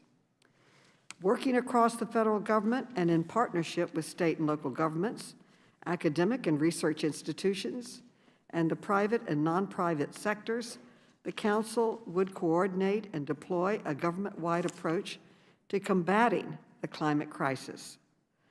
Third, the bill would codify the White House Office of Domestic Climate Policy, ensuring consistency across administrations. I am proud to lead this bill to codify the bold and determined work currently being undertaken by the Biden administration, most notably through its National Climate Task Force and with the guidance of the White House Environmental Justice Advisory Council. To address the climate crisis successfully, we need all of our institutions, including federal agencies, to take strong, sustained, and coordinated action. As we face this code red for humanity, it is imperative that we firmly establish climate action plans and interagency cooperation on climate as central components of agencies' strategies and their operations. I want to thank my colleagues for their leadership in co-sponsoring this legislation, and I urge passage of this important bill. And with that, I now recognize the distinguished ranking member, the gentleman from Kentucky, Mr. Comer. Thank you, Chairwoman Maloney. Today's markup of the Federal Agency Climate Prep Act is Act 3 of the staged political drama that began with a recent committee hearing with oil and gas executives, a hearing in which Democrats ranted about a supposed misinformation campaign by the oil and gas industry actually turned into a misinformation campaign manufactured by Democrats. Act 2 included pre-planned subpoenas to the oil and gas witnesses, justified by the sham charges of failing to comply with overly broad document requests. The majority wanted the spectacle of subpoenas. Committee Democrats tipped their hand about their intent to issue subpoenas before they sent a single document request and months before a hearing occurred. Still, these companies appeared voluntarily, and they still produced nearly 200,000 documents and counting. But the subpoenas were preordained. My Democrat colleagues wanted to be able to tell the most radical elements of their base and the friends at the trial bar that they are following the big tobacco playbook. As I wrote to you recently, the committee should have debated whether to take this step and held a vote. There are serious concerns with the path that you are going down, subpoenaing documents and communications protected by the First Amendment. You should reconsider this path. This effort to vilify an industry that provides good-paying jobs to thousands of workers for political gain is a distraction from the issues Americans care about and rely upon this committee to investigate. Americans care about the rampant inflation ignited by the Biden administration policies. Americans care about parents being labeled potential domestic terrorists if they speak up on behalf of their children and their beliefs. Americans care about broken supply chains and soaring gas prices. Even President Biden cares about that. He asked the oil companies how to fix the problem. But your solution during this oil and gas committee hearing was to cut production. Makes no sense at all. Americans care about wave after wave of illegal immigrants crossing our southern border without being screened for homeland security risks. They care about Americans being forced to comply with vaccine mandates while unvaccinated illegal immigrants are free to pour across our southern border. Americans are outraged that this administration is proposing to pay some illegal immigrants $450,000 per family of American tax dollars. Madam Chair, this is just the start of the list of issues that are more important to our constituents than the bill before us today, Act 3 of the Democrats' staged enviro drama. This bill only creates more federal bureaucracy. This bill is nothing but a weak attempt to shoehorn the climate change issue into this committee's legislative jurisdiction. The White House and existing agencies already have the authority and agency infrastructure to do everything the bill contemplates without the legislation's needless and costly new bureaucratic substructure. This is over-legislating, plain and simple. Madam Chair, an NBC News poll that was recently released shows that 71% of Americans think our country is headed in the wrong direction. Why are we not holding oversight hearings about all the reasons why? So we can help generate ideas to turn the country back in the right direction. That's what we should be doing. One thing that is moving in the right direction is the amount of carbon emissions in the United States. They are going down. Yet all the while, China and other countries just increased their emissions, pumping more and more greenhouse gases into the atmosphere, emissions about which this bill seeks to do nothing. Madam Chair, I cannot support a bill that creates unnecessary bureaucracy and forces woke environmental justice ideology on hardworking Americans. And meanwhile, our adversaries like China take zero responsibility and make zero efforts to address climate change. I urge my colleagues to oppose the bill. I yield back, and hopefully we can talk about something that the American people care about. I yield back. Who now seeks recognition? Madam Chair, I have an amendment at the desk. Okay, Mrs. Fox, the clerk will report the amendment.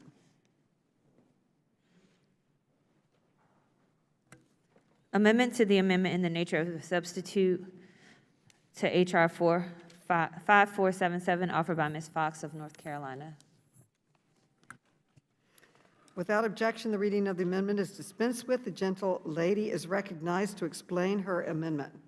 Thank you very much, Madam Chair.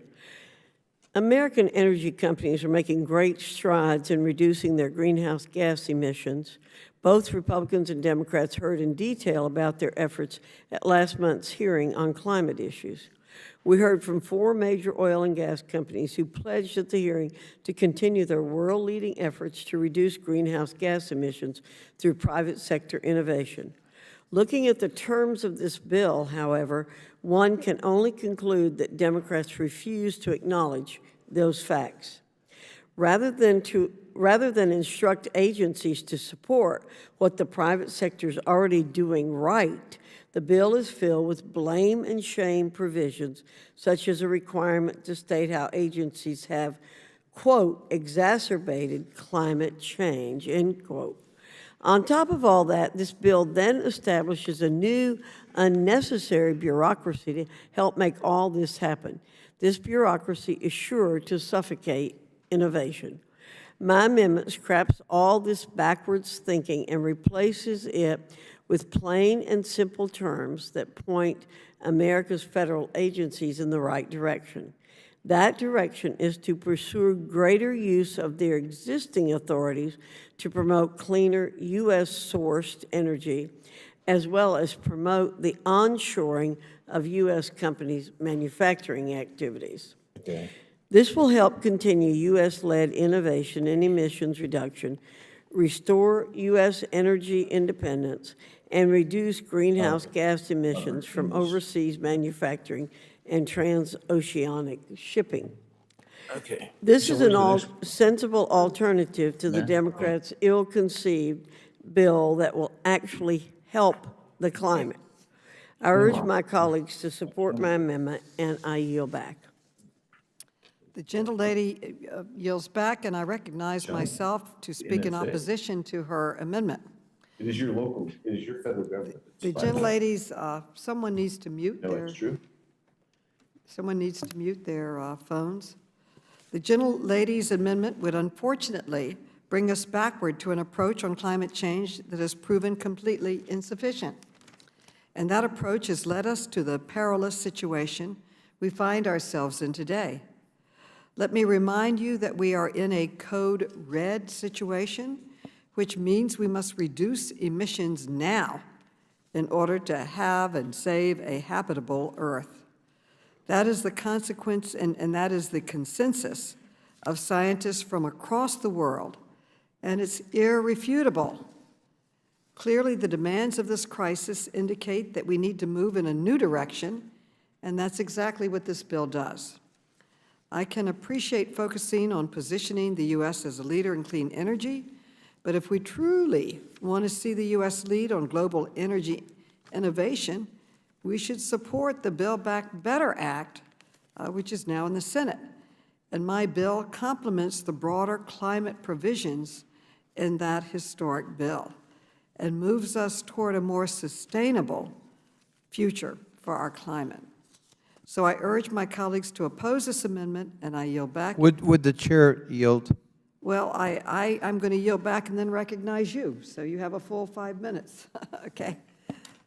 Thank you. I yield back and recognize the gentleman from Virginia, Mr. I thank the chair. First of all, let me commend you for this piece of legislation and for your leadership in this issue. I think our committee most certainly does have a jurisdictional interest, especially as your bill addresses the need to rejuvenate federal agencies' capability to respond to, address, prepare for environmental changes caused by climate change. Resilience is a major issue, not only affecting federal agencies, but affecting every community in America. The ranking member would have you believe this is nothing but a distraction from what he thinks the committee ought to be addressing.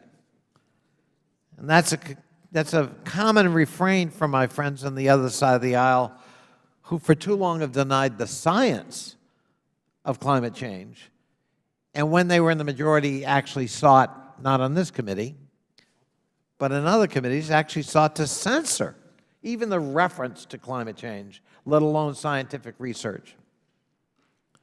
So I'm not surprised that we're pursuing that denial even today with this bill.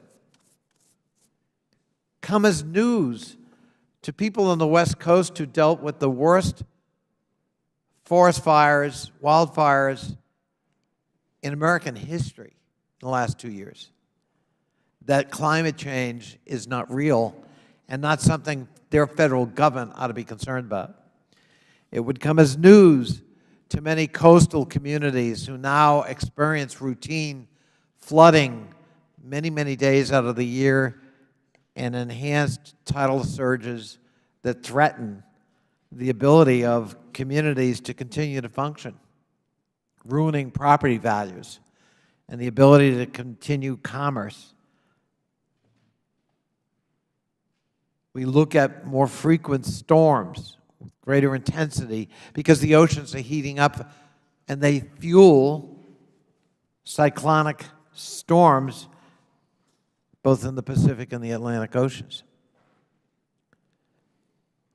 It is most certainly the responsibility of the federal government to help Americans respond to these threats that are only going to grow based on the science we have available. In fact, it's worse than we predicted. Things have accelerated. Things are deteriorating faster than we thought they were going to. You see that in the Arctic, you see that in the Antarctic, you see it in Greenland, you see it in the oceans. These are real threats, as the chairwoman says, to human habitation, to our ability to continue to live in large chunks of planet Earth. We have an obligation, future generations, and this committee has a role to play. In the grand scheme of things, you could even say this is a modest effort to try to make sure that those pertinent federal agencies have the requisite organizational architecture to be able to respond. And that's what the chairwoman is doing. That's what this bill does. I'm proud to support the bill. I think it's perfectly appropriate. I think the time for denial is over. I think the American people expect us to act on this, and I support the bill, and I yield back. The gentleman yields back. Who else seeks recognition? The question now occurs on the amendment offered by the gentle lady, and all those in favor say aye. Aye. Aye. All those opposed say no. No. No. In the opinion of the chair, the noes have it, and the amendment is not adopted. Madam Chair, on that I request a recorded vote. Okay, a recorded vote has been requested. A recorded vote is so ordered and pursuant to Clause 2 of Rule 11 and Committee Rule 5B, proceedings on the amendment are postponed. Is there further amendment or discussion? Madam Chair, I have an amendment. Mr. Keller, is that Mr. Keller? Yes. Mr. Keller, you're now recognized. Thank you, Madam Chair. As we know from the committee's recent hearing with American energy companies, our nation's energy industry, including clean, efficient natural gas production in Pennsylvania, is leading the world in innovations to help drive down greenhouse gas emissions. But this bill turns a blind eye to this clear reality. Rather than encourage agencies to support the American private sector's leadership and innovation, this bill attacks American oil and gas producers and unnecessarily grows government by establishing new bureaucratic superstructure. This bill requires agencies to assess how programs and policies related to their mission affect climate change. The bill also requires federal agencies to make plans for how to protect the resilience of the federal workforce and reverse the disproportionate impacts of climate change on the progressive concept of environmental justice communities. But now, here in the bill are these requirements for agencies to use their authorities to promote the production of and use of U.S.-sourced energy, which is significantly cleaner than foreign supplied energy. These are no provisions there are no provisions requiring agencies to help restore U.S. energy independence from the dirtier and less reliable overseas energy sources. There is nothing in this bill about agencies helping to bring U.S. manufacturing back to U.S. soil, even though doing so would reduce emissions lessen supply chain dependence, foster American job opportunities, and bolster the domestic workforce. These provisions should all be in the bill if this legislation is to be taken seriously. Each of these additional agency planning requirements would help drive down U.S. and global greenhouse gas emissions even further. This amendment makes sure these provisions are in the bill and that the agency plans to address these critical environmental and energy issues. There's nothing about we're denying anything. What we're simply saying is that in America, we do it better than anyone else in the world. We do it more cleanly than anyone else in the world. We've recognized that the United States has been a leader in reducing CO2 emissions, in meeting the Paris Climate Accords when no other nation has. We should rely on the resilience and the ingenuity of the American people and include this amendment in this bill, which will put the faith in the American people rather than in foreign governments who do not share our values or share the values of our allies around the world. This bill, without this amendment, makes America weaker in the global market and strengthens our adversaries. I would ask all members of this committee that are serious about climate change and about improving air quality in America and around the globe to support my amendment. Would Thank you, and I yield back. would the gentleman yield for a simple question? Yes. I thank my friend. I'm looking at your amendment, and it's identical language to page 2 on the gentlelady from North Carolina's amendment.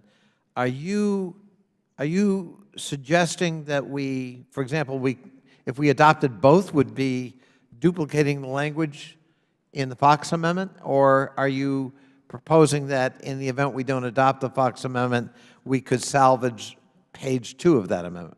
No, I would think that if we would want to take the time to sit down and compare the amendments, they are a little bit different in what they do.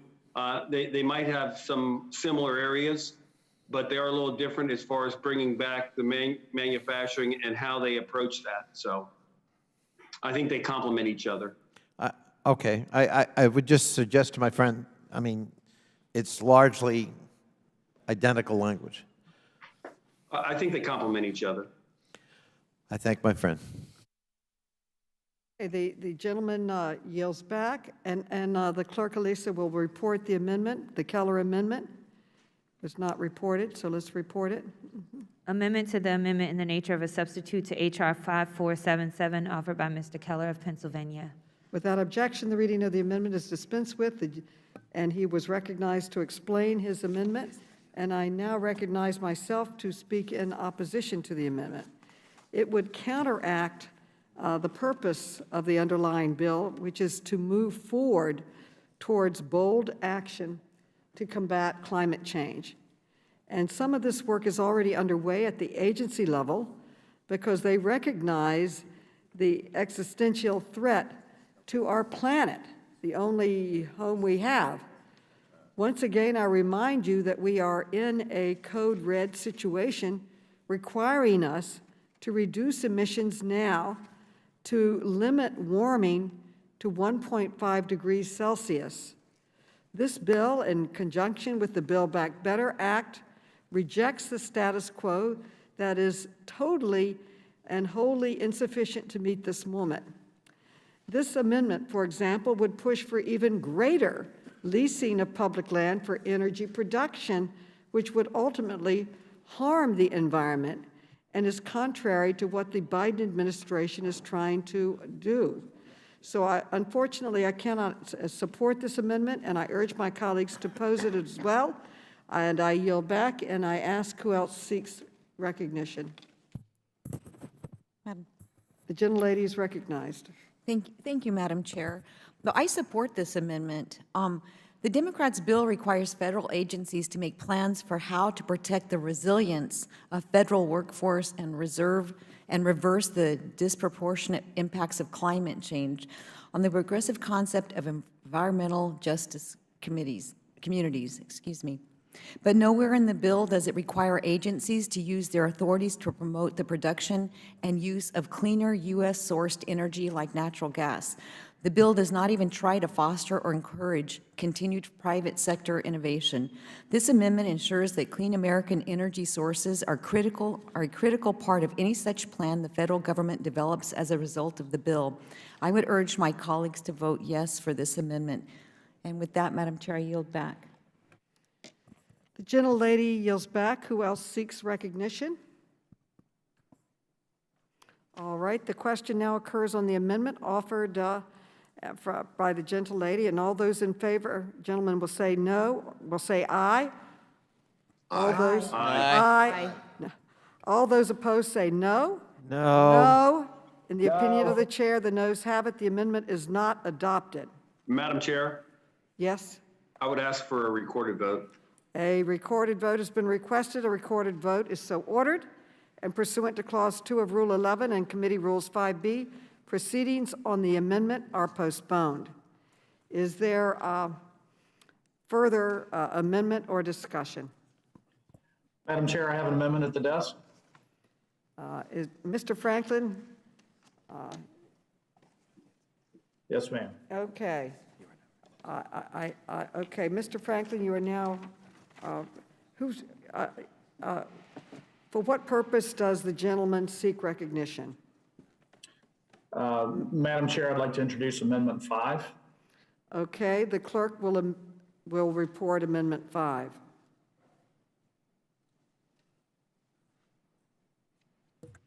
Amendment to the amendment in the nature of a substitute to H.R. 5477, offered by Mr. Franklin of Florida. Okay, without objection, the reading of the amendment is dispensed with. The gentleman is recognized to explain his amendment.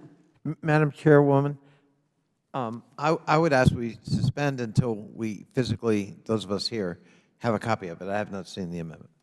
The gentleman's request is granted. We shall deliver the amendments. The amendments we did not receive until the last minute, so we need to get them out. I thank the chair.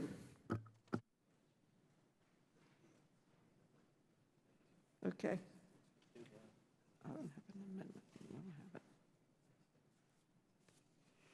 Does everyone have the amendment? The gentleman is now recognized to speak on his amendment. Thank you, Madam Chairman. This amendment holds the Biden administration accountable for its policy decisions that have had devastating effects on American energy and the American people's pocketbooks. It would help shed light on the impact of those disastrous decisions. President Biden has attacked the American energy sector since day one of his administration when he terminated the Keystone XL pipeline project. That decision not only forced thousands of Americans out of work, but it made the United States less energy independent. Further, the Keystone XL pipeline would have been better for the environment. It would have been powered by green energy and would decrease our reliance on other means of oil transportation. Moreover, North American energy is cleaner than energy from OPEC countries and grows the U.S. economy. President Biden placed onerous restrictions on fracking. Fracking, however, drives economic growth and helps reduce carbon dioxide emissions. Instead of supporting our energy sectors with good policy, the Biden administration seems determined to kill it altogether, allowing our adversaries to hold the United States energy consumption hostage. Our energy grids are less safe now than they have been in several years because of the administration. And this is a major national security threat. The administration has ended America's energy independence, allowing for gas prices to skyrocket and costing thousands of Americans well-paying jobs. By analyzing the adverse effects of the Biden administration's decisions, we can fully understand the devastating effects they've had on the American people, industry, and national security. I urge my colleagues to support this amendment, and I yield back. The gentleman yields back. Who else seeks recognition? Madam Now- Chair. The gentleman is recognized. Thank you, Madam Chairwoman. I find this amendment is nothing but a partisan attack on the current administration. If we want to do that, we should have a companion piece that catalogs the long and troubling environmental record of the previous administration. And if we want to talk about, cost to the American people, we could talk about respiratory illnesses that were going to skyrocket because of the rollback by the Trump EPA of the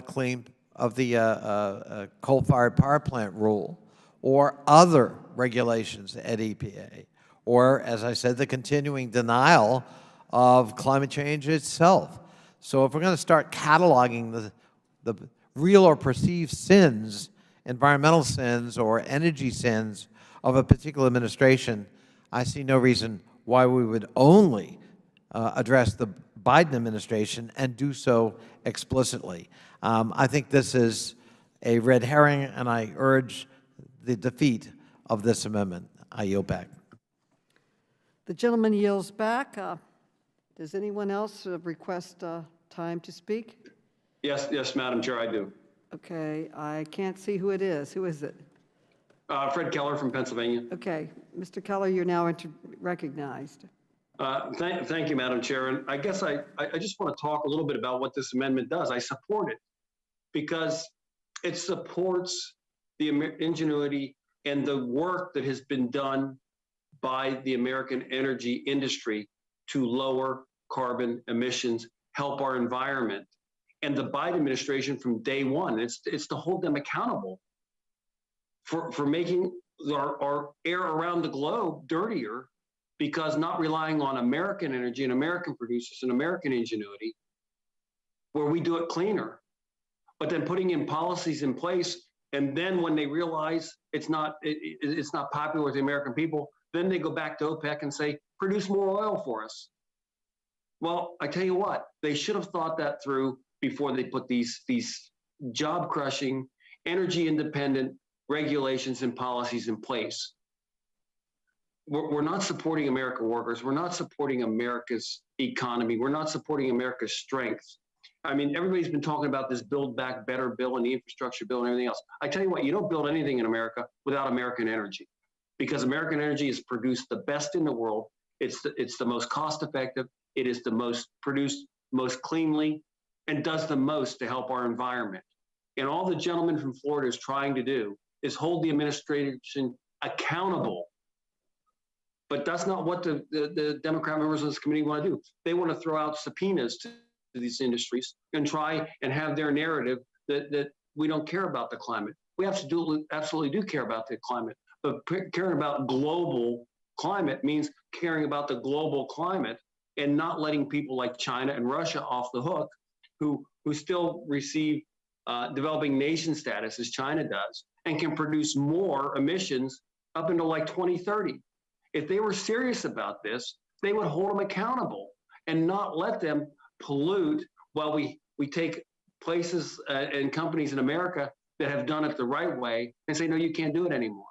So I tell you what, if we're serious about that, if the Democrats are serious about this, then we'd hold the administration accountable. We would support the gentleman's amendment. And I urge my colleagues to vote yes on this amendment. Thank you, and I yield back. The gentleman yields back. I now recognize myself to speak in opposition to this amendment, which would attack President Biden's climate agenda. President Biden's climate change agenda is based on the clear scientific evidence that we do not have any more time to delay our response to a warming climate. We've already experienced the extreme weather that comes with a rise in temperatures, drought, flooding, heat, waves, and severe wildfires. In New York, we recently experienced the fury of Hurricane Ida that has left many people without their homes. 170,000 Americans die each year due to abnormal temperatures, with as many as 1 in 10 deaths being caused by air pollution from the burning of fossil fuels. Climate change also costs the U.S. economy an estimated $700 billion each year. These staggering costs will only get worse if we do not act now. Climate change is a crisis that requires our immediate action, including a comprehensive and sustained strategy from the federal government that focuses both on immediate and long-term goals. And that's exactly what this bill delivers. I urge my colleagues to oppose this amendment, and I yield back. Who else seeks recognition? The question now occurs on the amendment offered by the gentleman. All those in favor say aye. Aye. All those opposed say no. No. The noes have it, and the amendment is not adopted. Madam Chair, I request a recorded vote. A recorded vote has been requested. A recorded vote is so ordered and pursuant to Clause 2 of Rule 11 and Committee Rule 5B. Proceedings on the amendment are postponed. Is there future amendments or discussion? Madam Chair, I have an amendment at the desk. Mr. Fallon, for what purpose do you seek recognition? Madam Chair, to lay out amendment number, I think it was number 5, but it's the Okay, only one the I have. clerk will report the amendment. Mr. Fallon's amendment. Amendment to the amendment in the nature of a substitute to H.R. 5477 offered by Mr. Fallon of Texas. Without objection, the reading of the amendment is dispensed with. The gentleman is recognized to explain his amendment. Thank you, Madam Chair. This amendment is rather simple. It strikes all language from the bill favoring quote-unquote disadvantaged communities and quote-unquote environmental justice for reasons that are unrelated to climate change. The amendment ensures that climate change policy within the United States Code does not discriminate against certain groups of people based on left-wing indicators, but rather for all Americans. We cannot sanction racism into statute, nor should we.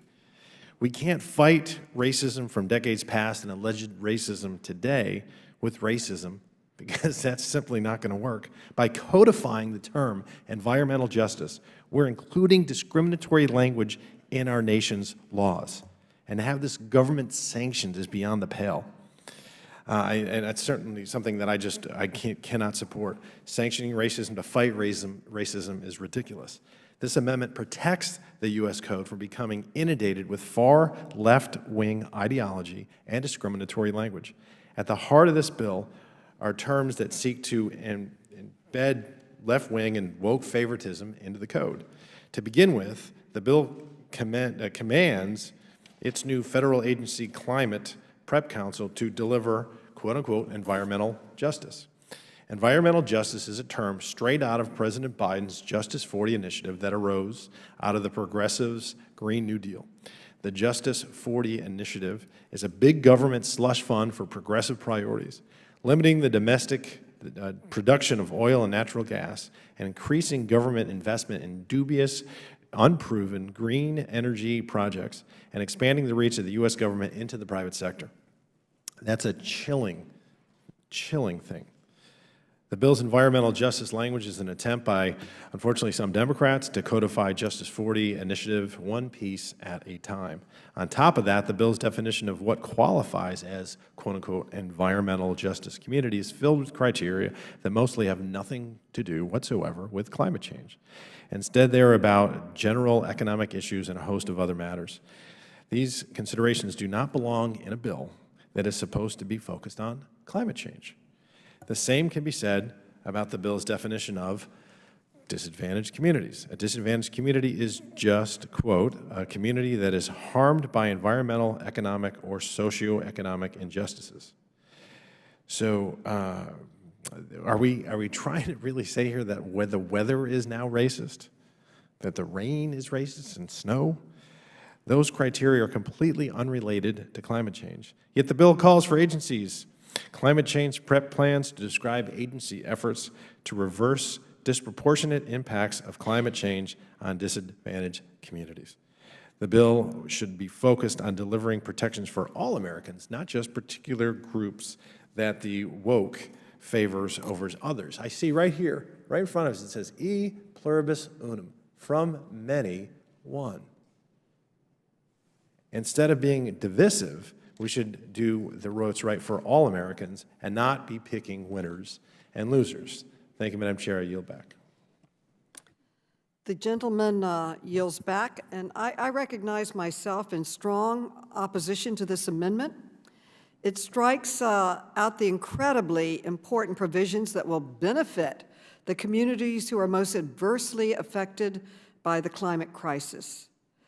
In our committee's examination of environmental justice, we heard heartbreaking testimony from frontline communities about lives cut short, communities poisoned, and Americans left behind.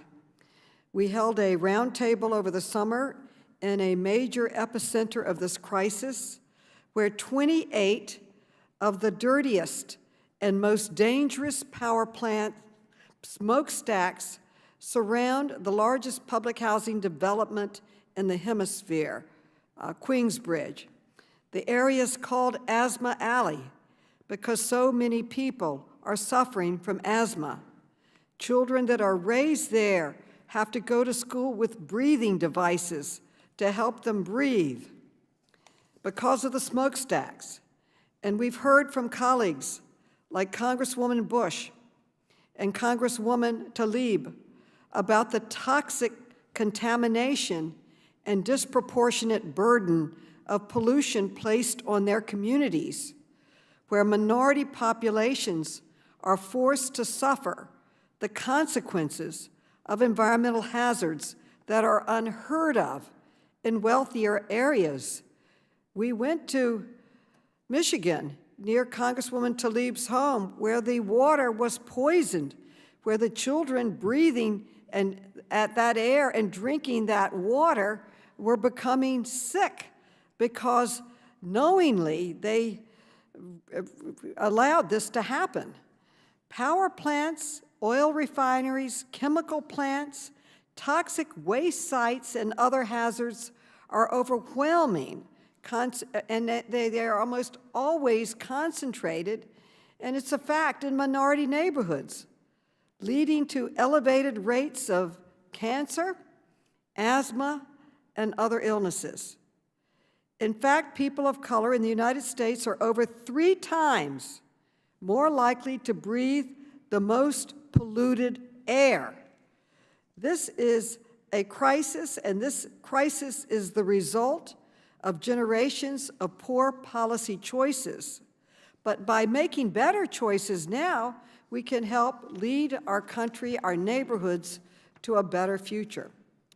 The federal government must be a leader in addressing environmental justice through a coordinated interagency effort that listens closely to the voices on the ground in these communities, which is one reason this bill is so important. Among other things, my bill directs agencies to report on their progress towards reversing the impacts of climate change on disadvantaged communities and vulnerable populations. Importantly, it requires the agencies to consult directly with these communities to ensure their efforts are on target. Additionally, the Interagency Council established by the bill would be advised by the White House Environmental Justice Advisory Council, the National Environmental Justice Advisory Council, and other environmental leaders on achieving its mission to fight climate change and deliver environmental justice. We can fix this and strengthen the American economy with a strong approach to environmental justice that fights the climate crisis, cleans up the pollution, creates jobs, advances racial and economic equity, and saves lives. So I urge my colleagues to oppose this amendment, and I yield back. Madam Chair. Yes. Thank you. I would just seek clarification on, we're talking 2 different things. On the one hand is climate change that you mentioned. The other hand is policies that create pollution that is causing problems for some individuals in our country. They're 2 different problems, and I would just add that the majority of those cities and places that you mentioned are Democratic-run cities. And yes, indeed, there's a policy problem that needs to be addressed, but that is policies that should be addressed in these cities and states. It's not the role of the federal government to enter into and use tax dollars to correct the problems created by poor policies in so many of these various Democrat-run cities. I support this amendment, and I would encourage my colleagues to do the same. I yield back. Will the gentleman yield? You know, we heard testimony on these policies in Michigan, where I believe, I mean, I don't think pollution is a Republican or a Democratic issue, but I'm just in response to that where there was a Republican mayor who changed policies that led to water that was contaminated and literally making people deadly sick. But I would say that the placing of 28 polluting power plants in one neighborhood, 28 power plants within 1 mile, is a polluting danger to the environment, causes climate problems and deadly illnesses among people. With the gentlelady yield? And you are correct, that isn't a Democratic-run city, and it was approved, but it is still outrageous, and I think we have a responsibility to act. I would like to say that after our hearing that we held in this neighborhood, they were trying to put yet the 29th power plant within 1 mile, and they rightfully turned it down because of the focus that this committee placed on it. So I think that we all have a responsibility to speak out against polluting power plants and other things that are contaminating our environment. And I would say the action of this committee on moving our country to electric cars by electrifying the postal fleet, not building a whole new fleet of gas-guzzling trucks that were going forward, but to move it to electric clean energy was a very positive bipartisan effort coming out of the committee. And I yield to the gentleman. Okay, thank you very much. Really a question and a statement. Again, what you're describing is indeed horrible, and I agree with you on that, but it's not created by the climate, it's created by policies. And so there's two different issues of debate that we're discussing. But regarding the 28 or 29 cities that you mentioned, I agree that's a horrible circumstance for the people having to live under those conditions. But were those policies created by the federal government or local or state government? A combination. So the federal government put those? But I would say the scientists that we reviewed the materials for our hearing on fossil fuels said that fossil fuels are one of the major polluting aspects to our climate, our overall climate. But let's get back to the amendments and move forward. We do have a crisis with the climate, and we need to address it. Madam Chair, gentleman yield. For the sake of everyone that lives on our We got some earth. The gentleman is now recognized. The gentleman, Mr. Fallon. Thank you, Madam Chair. So what we've heard here is essentially the argument that fossil fuels create pollution. Pollution then has dire health consequences, and particularly disproportionately for people of color. And we're citing some anecdotal evidence and some stories, but I just want to state some fact that in 1900, according to the New York Times, the life expectancy of an African American in this country was only 33 years of age, which is shocking and it's alarming. And while whites in 1900, their life expectancy was 47.6 years. Then we've had a century and plus 120 years of fossil fuels and apparently lots of harmful pollution, and yet the life expectancy of African Americans has increased by 200%, or more than doubled, to 75 years of age in 2018, and whites at 78.5, so almost on par and parity, and yet that due to the 120 years of fossil fuel burning pollution, and yet we're living longer and healthier lives. So I think that needs to be pointed out. Thank you, Madam Chair. I appreciate it. I yield back. The gentleman yields back. Does anyone else seek recognition? Ms. Brown, you are now recognized. Thank you, Madam Chair.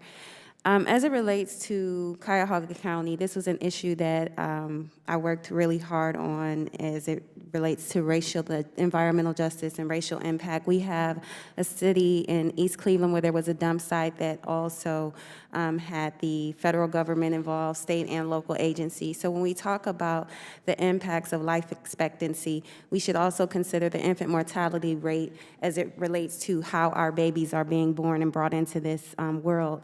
When we consider the fact that Black babies are 3 to 4 times more likely to not survive beyond pregnancy compared to our Caucasian counterparts, that is a direct result of not only racial but environmental justice when we consider the fact that the lead and manufacturing deposits have a direct result as it relates to infant mortality. Those things are very much intricately intertwined and should be taken into consideration as we talk about climate change and environmental justice. So while the buzzwords might not suit your taste, the fact of the matter is there are real facts as it relates to the Black community and how policies as it relates to greenhouse gases and carbons and redlining have had a disproportionate effect on the Black community. So I just wanted to be on the record stating that I fully support the legislation as it was introduced and hope that my colleagues will do the same. The gentlelady yields back, and Mr. Donalds, you are now recognized. Mr. Donalds? Thank you, Madam Chair. Members, I rise in support of the amendment. I mean, look, one of the things we can't do here is convolute United States code with hyperbolic and apocalyptic terms, and also a lot of subjective terms like environmental justice. Even their very definitions in the underlying bill are subjective to whoever might sit in the executive branch or who sits on these panels at any given time. I think what the amendment is doing, and it makes clear, is that we do need to produce domestic oil supply. We do need to produce a natural gas supply. It was stated earlier in discussion on this amendment about, you know, the need or proposed need, or, you know, perceived need, that's probably the better way to say it, of electrifying the federal fleet. But here's the question: where are you going to get the electricity from? You put that many electric cars on the road, there has to be a dedicated power source to power them. That comes from natural gas. It comes from coal. In some respects, it comes from domestic oil supply. And so what we shouldn't be doing here is essentially unwinding the very thing that keeps the country alive, but from an energy perspective, and then throwing in buzzwords like environmental justice and so on and so forth to say, well, here are the communities we're going to look at today, but we might look at other communities tomorrow, whatever the case might be. I think if you want to go into the detailed conversation surrounding power plants that exist in a lot of different communities across the country, what we should be doing is looking at nuclear power to replace some of those. We should be actually reviewing or going back into our regulations around nuclear power here in Washington, D.C., not now literally going into zoning decisions and energy decisions that states make of their own volitions and localities make of their own volition. I think that's where we should be going. I agree with what Mr. Heiss was saying in his comments. So I would urge my colleagues to vote yes on this amendment. It is a good amendment. We need to be focused on what is going to allow our country to have sustainable energy that meets all of our needs, not ideas of where we might potentially get energy that are not consistent, and are not cost effective, because if we go down this road, it's going to be actually poor families, struggling families that are going to bear the burden of this bad policy. I yield back. The gentleman yields back. Who else seeks recognition? Mr. Biggs, you are now recognized. Thank you, Madam Chair. I move to strike last word. Recognized. Thank you. Chairwoman Maloney, I strongly support Mr. Fallon's amendment, and the amendment that Mr. Fallon has submitted will ensure that the U.S. Code remains free of far-left ideology and discriminatory language, and will guarantee that the Biden administration's Radical Justice 40 initiative is not codified. Look, I associate myself with my colleagues' comments, particularly Mr. Donalds, Mr. Heiss, and Mr. Fallon's. My Democrat colleagues on this committee and in the House are determined to implement the Biden administration's Justice 40 initiative. And this initiative is nothing more than a racially divisive push to implement progressive priorities to satisfy the radical wing of their Democrat base. Priorities pushed by the Justice 40 initiative include limiting U.S. production of oil and natural gas, increasing government investment in faulty green energy projects, and increasing the federal government's role in the private sector. Americans across the country have consistently rejected these radical and far-left attempts to enact progressive climate policies, and we should continue to listen to our constituents and oppose such radical legislation. But having said that, all of that, this underlying bill is also an attempt to chase unicorns and rainbows What Mr. Donalds was talking about is exactly right. You're going to need some kind of energy substance to power these electric vehicles that you're all so excited about. But you haven't even talked about the minerals that are necessary to produce these electric vehicles. And if you want global environmental consciousness to be raised, then you have to acknowledge that the number one pollutants are China and India and others that are developing nations. We continue to lower our carbon emissions. But if you start requiring and facilitating electric vehicles, guess what? They substantially use larger quantities of minerals than an internal combustion engine. And where do those come from? I mean, let's talk about graphite, nickel, aluminum, copper, lithium, cobalt, manganese. Where do you think those come from? You have to dig, you have to mine. This underlying bill gets at basically killing not just the fossil fuel industry, but it will also facilitate killing the mineral industry. Where do you think all these electric vehicles are going to come from, or the batteries that power those electric vehicles, or the stations that charge those electric vehicles? You need fuel sources and you need minerals. This underlying bill is an exercise in a fantasy. It is somewhere out in fantasy literature. Belongs on the shelf with my books, The Wheel of Time, et cetera, that are just all fantasy. The underlying bill, that's where it gets to. The Fallon Amendment is necessary. And I urge my colleagues to vote yes on that. And Mr. Heiss, you wanted more time earlier. Do you still need time? No, thank you. I'm good right now. I appreciate it. Mr. Fallon? No, thank you. I'll yield back, Madam Chair. The gentleman yields back. Who else seeks time? The question. Madam Chair, Okay. Gentleman is recognized. point of clarification. Did you say, and if I heard you correctly, and I believe I did, that there were 28 power plants within 1 mile of this housing facility, Queensbridge, I guess, is that correct? Yeah, 28, is that even possible? it's possible. It's there. It's right there, all together. Come and see it. We had a hearing there, and I hope to have another one, but it's unbelievable. They were trying to put another one. This is New York. It's the most densely populated area in the world.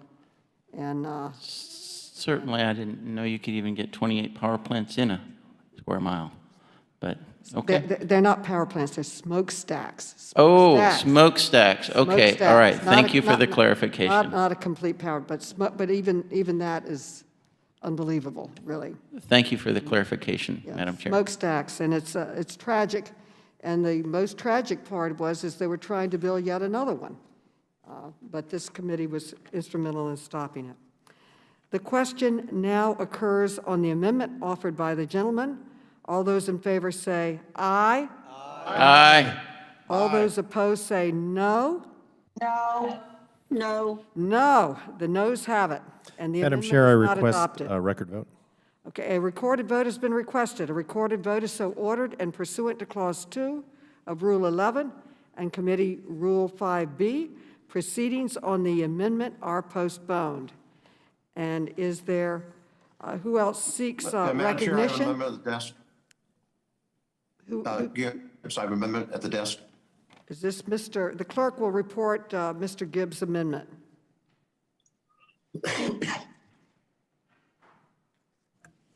Amendment in the nature of a substitute to H.R. 5477, offered by Mr. Gibbs of Ohio.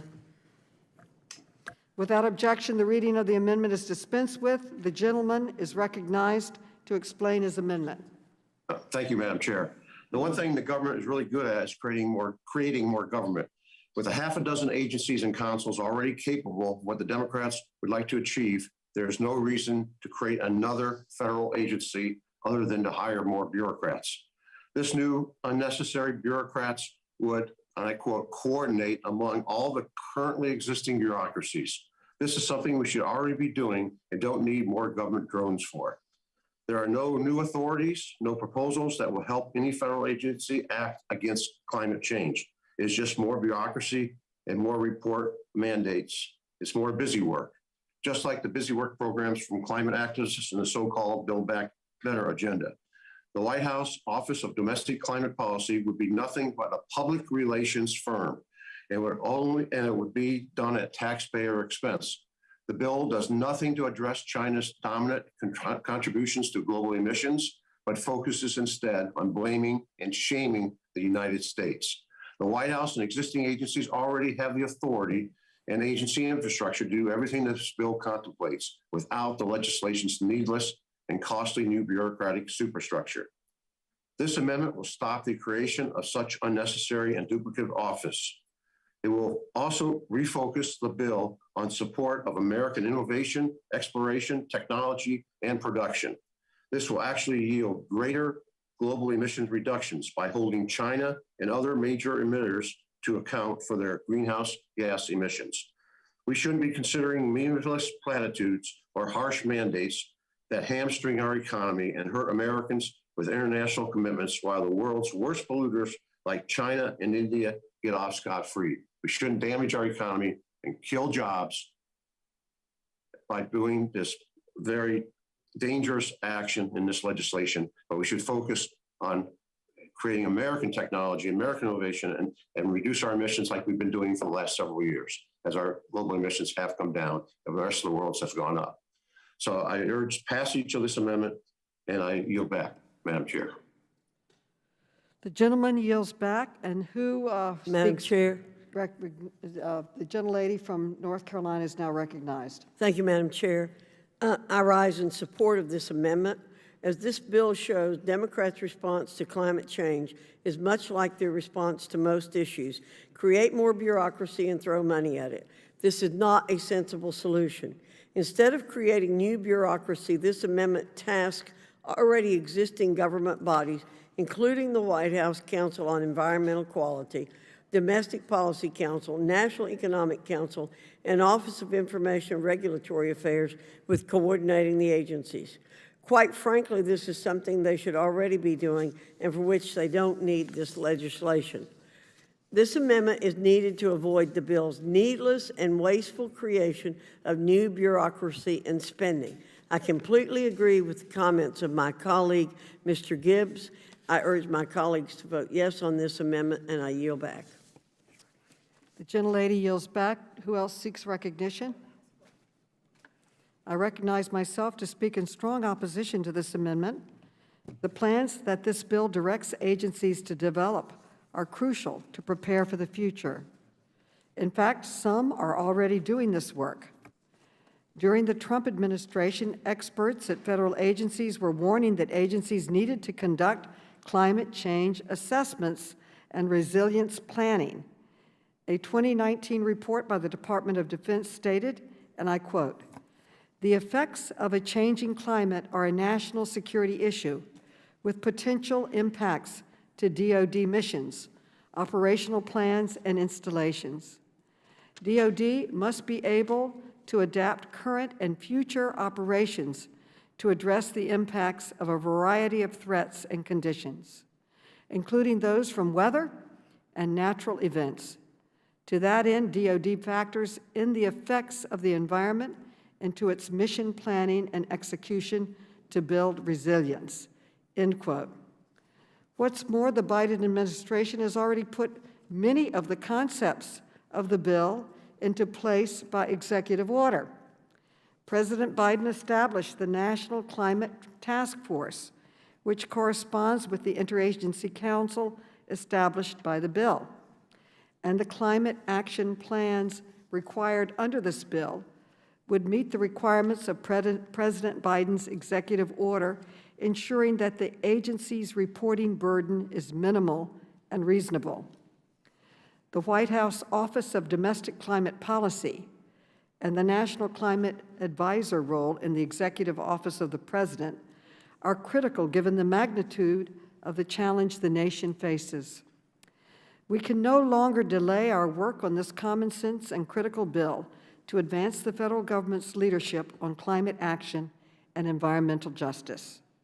I urge my colleagues to oppose this amendment, and I yield back. Who else seeks recognition? And we may be called for votes soon. Who else seeks recognition?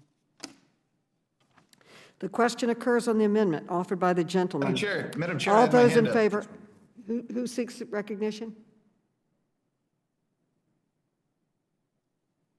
Biggs. Okay, Mr. Biggs? Yes, thank you, Madam Chair. Move to strike the last word. The gentleman's recognized. Thank you so much. I'm sorry, I had my hand raised, and sometimes that little icon is hard to see, I know. I rise in support of Mr. Gibbs' amendment.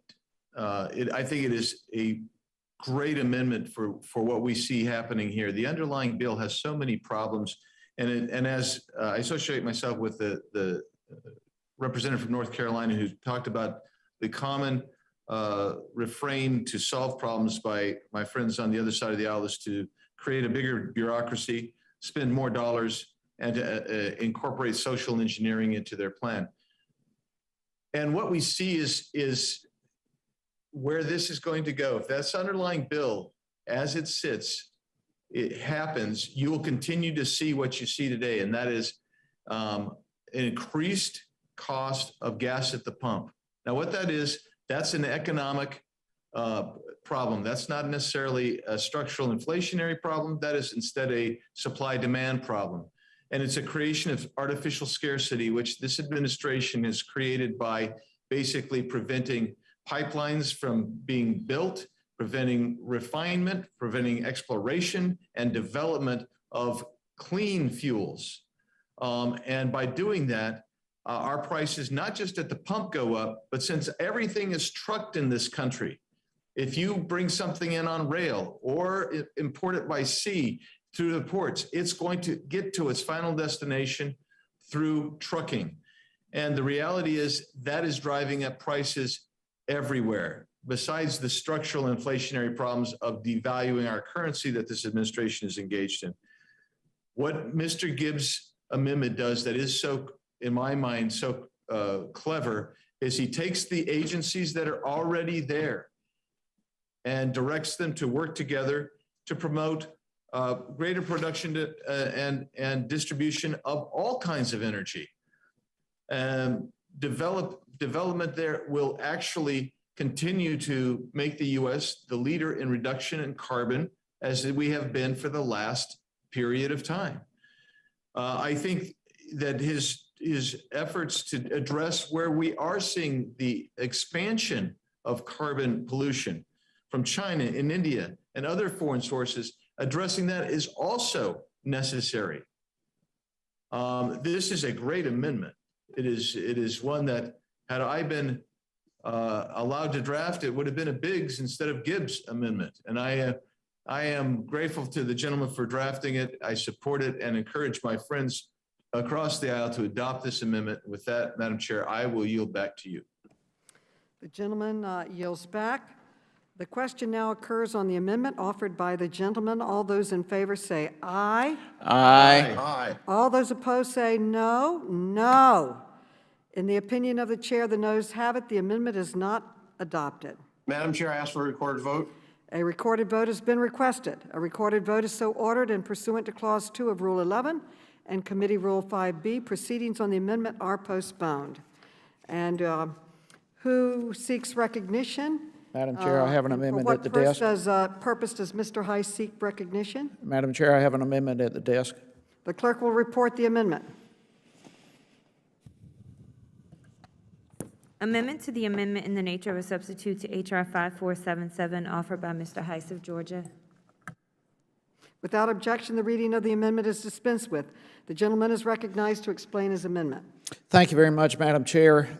This amendment really addresses what I believe are the grievous oversight of my friends on the other side of the aisle in this whole underlying bill. In their zeal to promote left-wing climate and woke priorities, They have totally forgotten one of the most important aspects of this entire debate, and it frankly astounds me that we're not considering some of the most impactful aspects of this debate as it has on the American citizens.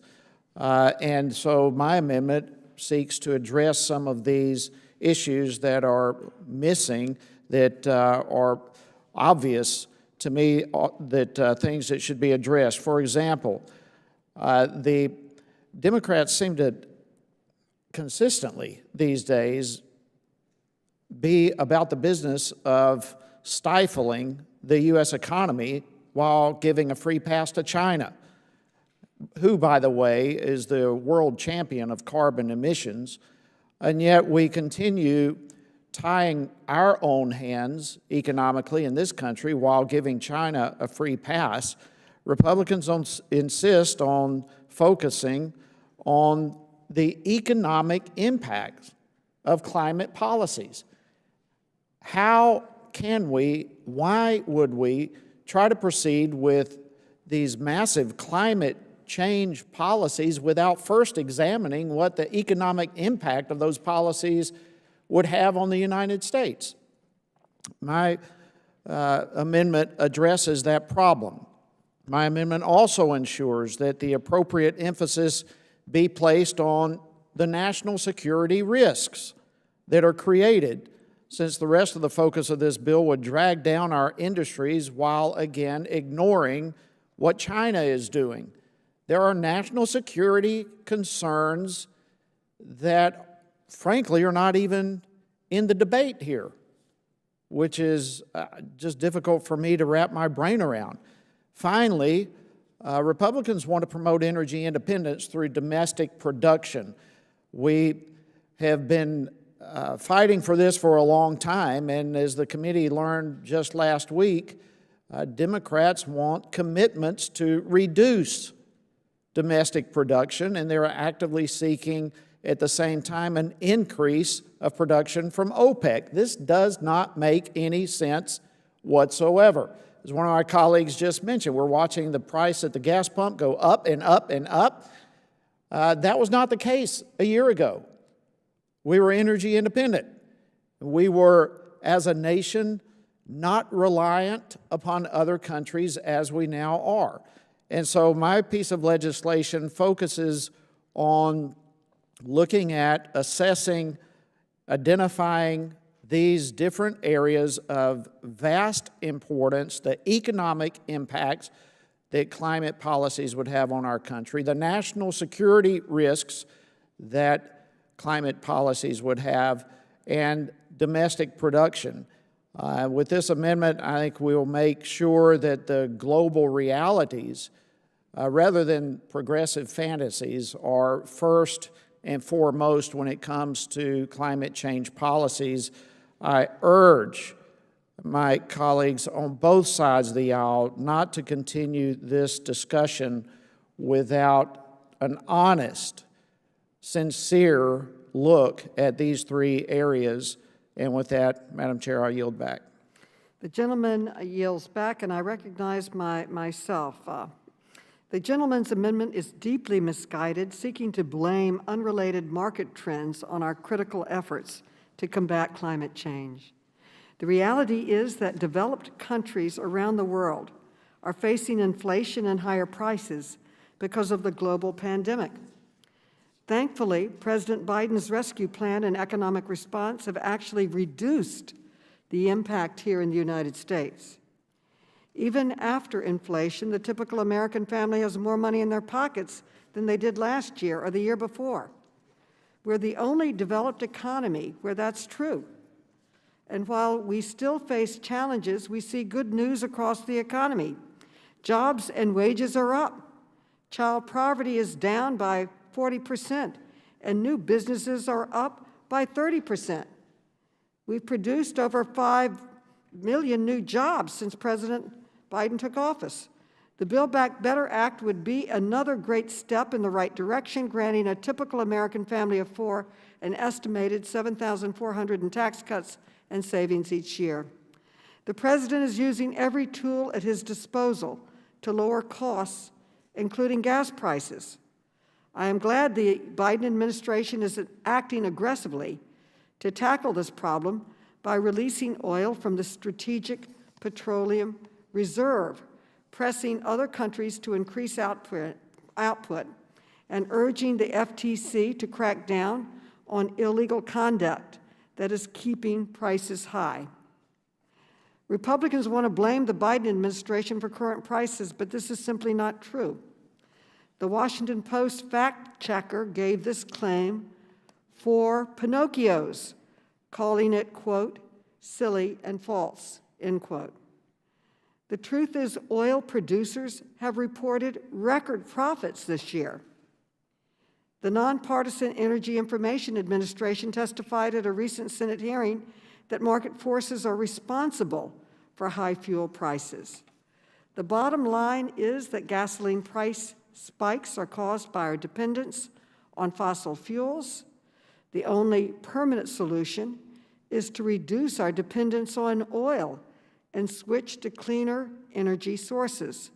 That's exactly what this bill aims to support. I oppose this amendment and urge my colleagues to do the same. And with that, I yield back and recognize Mr. Biggs. Thank you, Madam Chair.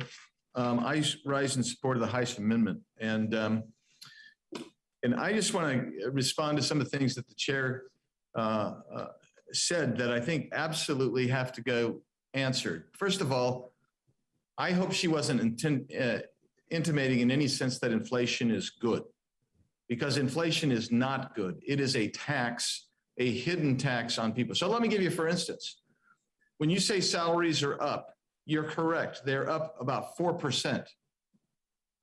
Inflationary pressures and costs are up 6.5%. That gap is an unseen tax that is felt across this country. When you talk about the Strategic Petroleum Reserve releasing 50 million barrels of oil, that sounds like a lot. Sounds like a lot until you go to the actual website of the Energy Secretary and look what they keep track of, and you look at additional sources, you'll find out we consume over 19 million barrels a day. Actually, in September, it was over 20 million barrels. So 50 million barrels doesn't even get you more than 2.5 days of coverage and relief. When people say that market forces are driving these costs up, they are correct.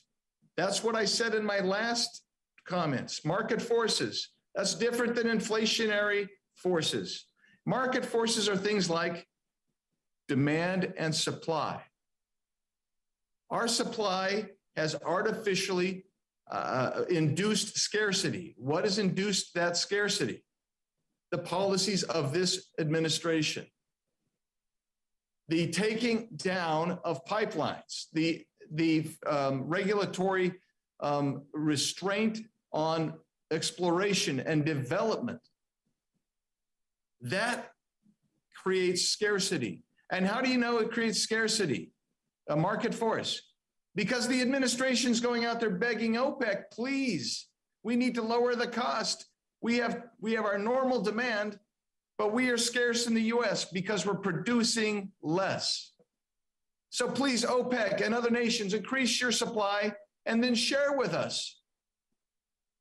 But they're not going to do that because OPEC responds to market forces. And when the US creates by policy artificial scarcity, it becomes real scarcity in the United States.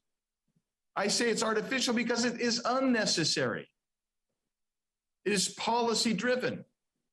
Well, OPEC says, why in the world would we flood the market or increase our production, which would lower the profits that we are getting because we are oil producing nations? That's on our administrative policy, the policies of the Biden administration. So I get also back when you're talking about clean energy, I remind you of what we just talked about. I actually took down all my reference pages. I didn't know we were going to have to go here again so soon. You have to have energy sources, fuel sources to even move an electric vehicle. You do, you gotta have fuel, but you also have to have the material to make the vehicle and the batteries that store the fuel source. Those come from mining. Your underlying bill will join in this administration's killing of the mining sector and the empowerment of China, which, by the way, is just taking control of the Afghani critical minerals fields.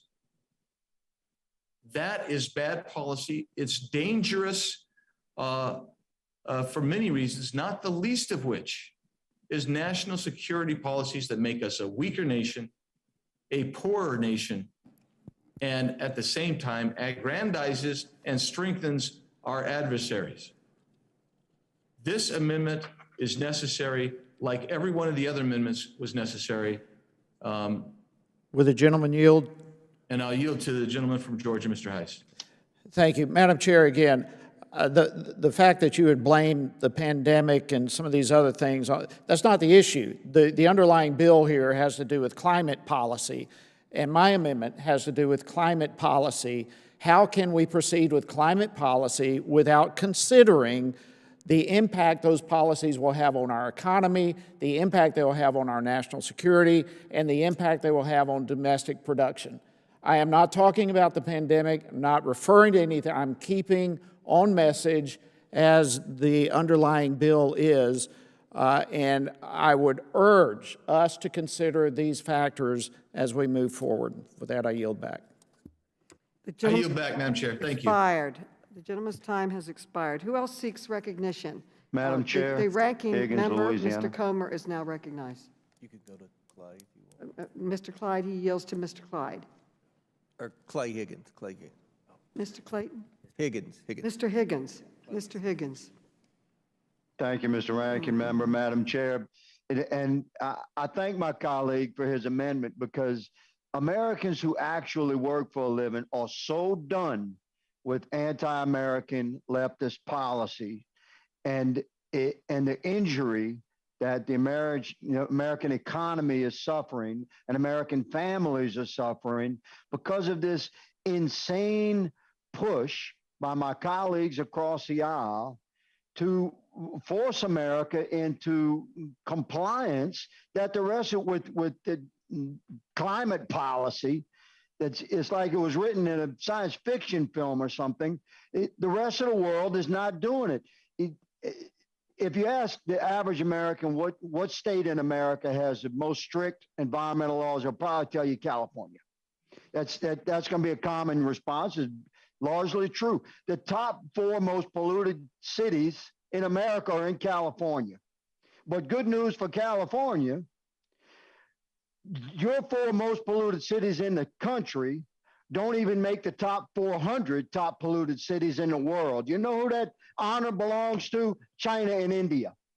So we have the left that runs California, obviously, and California has the most polluted cities in America.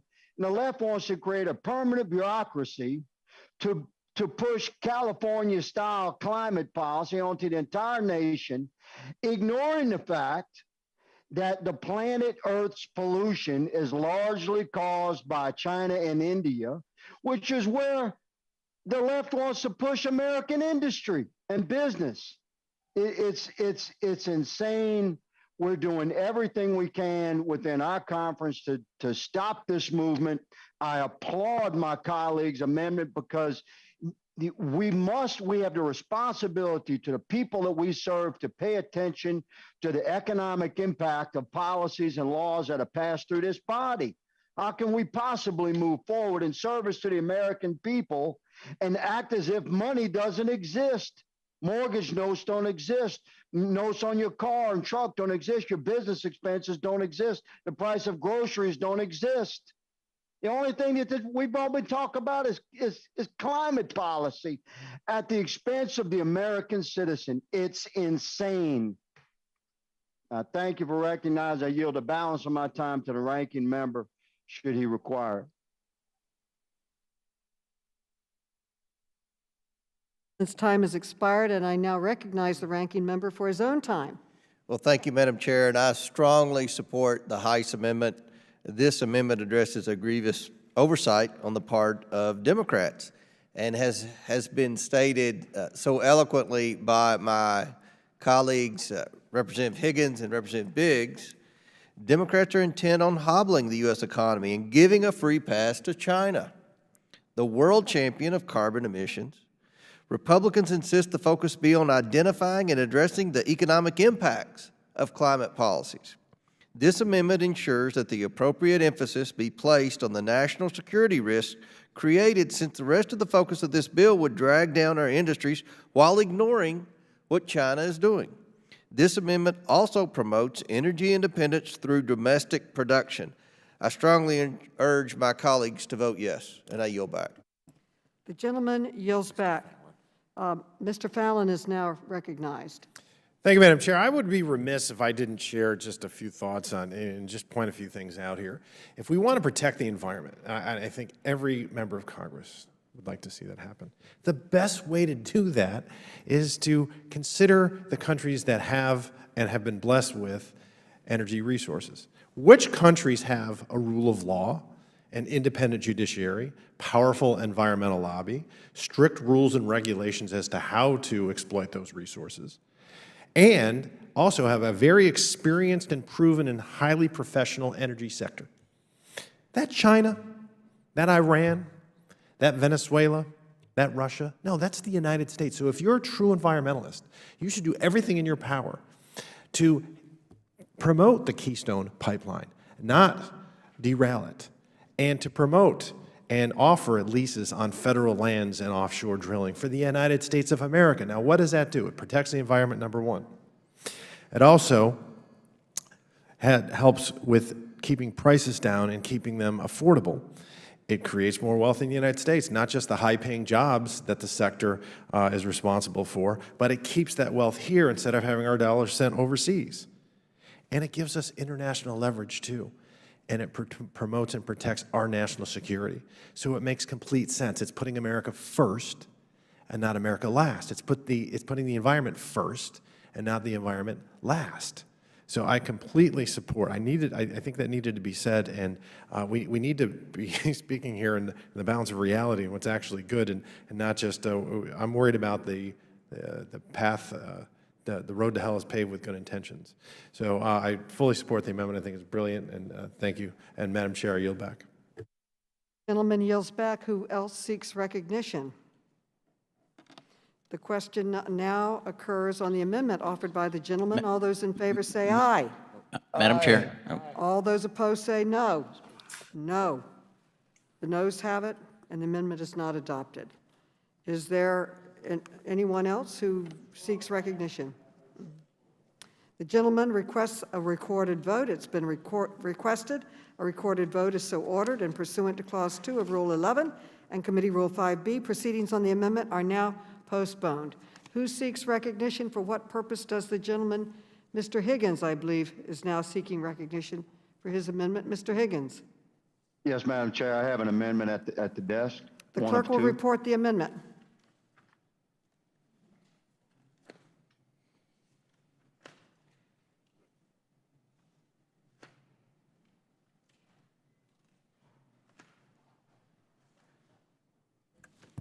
Amendment to the amendment in the nature of a substitute to H.R. 5477, offered by Mr. Higgins of Louisiana. Strike Section 3. Without objection, the reading of the amendment is dispensed with. The gentleman is recognized to explain his amendment, amendment number 1 of his 2. Thank you, Madam Chair. While the underlying bill intends to promote the importance of climate issues, specifically inside the executive office of the president, the section of the bill I'm referring to as an attempt by the majority to place their allies in duplicative and wasteful positions within our government. The creation of this office would be redundant due to the already established and appropriated policy councils, such as the Council of Environmental Quality and the Domestic Policy Council. Specifically, CEQ's mission statement says that they are responsible for, quote, developing and recommending to the president national policies to foster and promote the improvement of environmental quality to meet the nation's conservation, social, economic, health, and other requirements and goals, end quote. Additionally, created the advisor position would undermine the responsibilities and authorities given by Congress to the EPA administrator. Further, the bill allows the position of the National Climate Advisor to be paid at the same salary as most federal agency deputy secretaries. That's quite a significant point to observe. This is the Oversight and Reform Committee, not the Appropriations Committee. So waste of American treasure. Please stop wasting the people's treasure. Stop growing government. Stop creating bureaucracy already. I ask my colleagues to support my amendment, and I yield. Okay, the gentleman yields back. I now recognize myself to speak in opposition to the gentleman's amendment, codifying the White House Office of Domestic Climate Policy and the National Climate Advisor role in the Executive Office of the President are critical in allowing the government to fully respond to the urgent climate crisis we face. That kind of government-wide coordination is key to achieving the goals of this bill. We can no longer delay our work on this common sense and critical bill to advance the federal government's leadership on climate action and environmental justice. So I urge my colleagues to oppose this amendment, and I yield back. Who else seeks recognition? Mr. Comer, you are now recognized. Thank you, Madam Chair. I just want to speak in favor of the Higgins Amendment. This committee, our goal should be about eliminating waste, fraud, and abuse, government mismanagement, and that's exactly what this amendment does. I applaud Representative Higgins for identifying areas to cut wasteful spending, and that's what this amendment does. I strongly urge my colleagues to vote yes, and I yield back. The gentleman yields back. Who else seeks recognition? Madam Chair. Mr. Keller, you seek recognition, Mr. Keller? You are now recognized. Thank you, Madam Chair. I support the gentleman's amendment. We're looking at a domestic climate policy and creating in the White House an office for this. I'd like to know what they're doing for climate policy for Russia and China and Venezuela and Iran. Why aren't they concerned about holding them accountable to the same standards that we're already producing here in the United States? We already have a climate czar, and the president and many that went over and spent how much in emissions to go to a climate summit? They had so many jets go over there that they had to repark them in another airport. I mean, this administration is not serious about the climate. It's not serious about putting America's interests first and our national security. And I agree with the gentleman from Louisiana and his amendment to say that we don't need this. This is just going to make things worse for the people of America, the people for which we work. And I would urge my colleagues to support the gentleman's amendment. Thank you, and I yield back. The gentleman yields back. Who else seeks recognition? The question now occurs on the amendment offered by the gentleman. All those in favor say aye. Aye. All those opposed say no. No. No. In the opinion of the chair, the noes have it. The amendment is not adopted. Is a recorded vote called? Yes, Madam Chair, I call for a recorded vote. Thank you. Okay. A recorded vote has been requested. A recorded vote is ordered. And pursuant to Clause 2 of Rule 11 and Committee Rule 5B, proceedings on the amendment are postponed. And there have been votes called on the floor, but we may have time for his second amendment. Thank you, Madam Chair. I'll move through it quickly. I have an amendment Okay. at the desk, my second of two. The gentleman is recognized for his amendment. Wait a minute. Thank First you, of all, Madam Chair. the clerk will report. The clerk will report. Amendment to the amendment in the nature of a substitute to H.R. 5477, offered by Mr. Higgins of Louisiana. Without objection, the reading of the amendment is dispensed with. The gentleman is recognized to explain his amendment. Thank you, Madam Chair. While this Congress and under Democrat majority rule and The administration and the White House claim to be focused on a cleaner environment. Democrat policies are hurting working Americans, pushing industries overseas, American industries, and crushing economic prosperity here in America, weakening our leverage worldwide, and moving oil and gas production into countries with horrible environmental records. You're actually injuring the world's climate. It's troubling that nothing in this bill does anything to improve or help domestic production. It's well documented that the United States industry is leading the world in emissions reductions. Why on earth would we not support our own economy, our own American families, our own people, and in the process of doing so, promote reduction in emissions across the world? If this is your intention, then by all means, let us do that. But it will be the opposite of this bill. During the testimony last month by oil and gas executives, they stated they're open and want to protect the environment. They're open to discussion, but they intend to provide efficient, cost-effective, job-creating energy products. And I support that position. That's an America First position. Rather than creating an office to make a situation worse, as in my opinion this bill would, offer my amendment today to create the White House Office of Energy and Innovation Policy. My amendment would create an office and advisor with a mission to ensure the United States has necessary energy supplies to promote exploration of new oil and gas, natural gas technologies, to protect the United States energy market and consumers from foreign adversaries, to secure international opportunities to export energy products produced in America, to seek domestic opportunities for alternative fuel markets, to expedite the permitting and environmental review process for domestic energy exploration and production.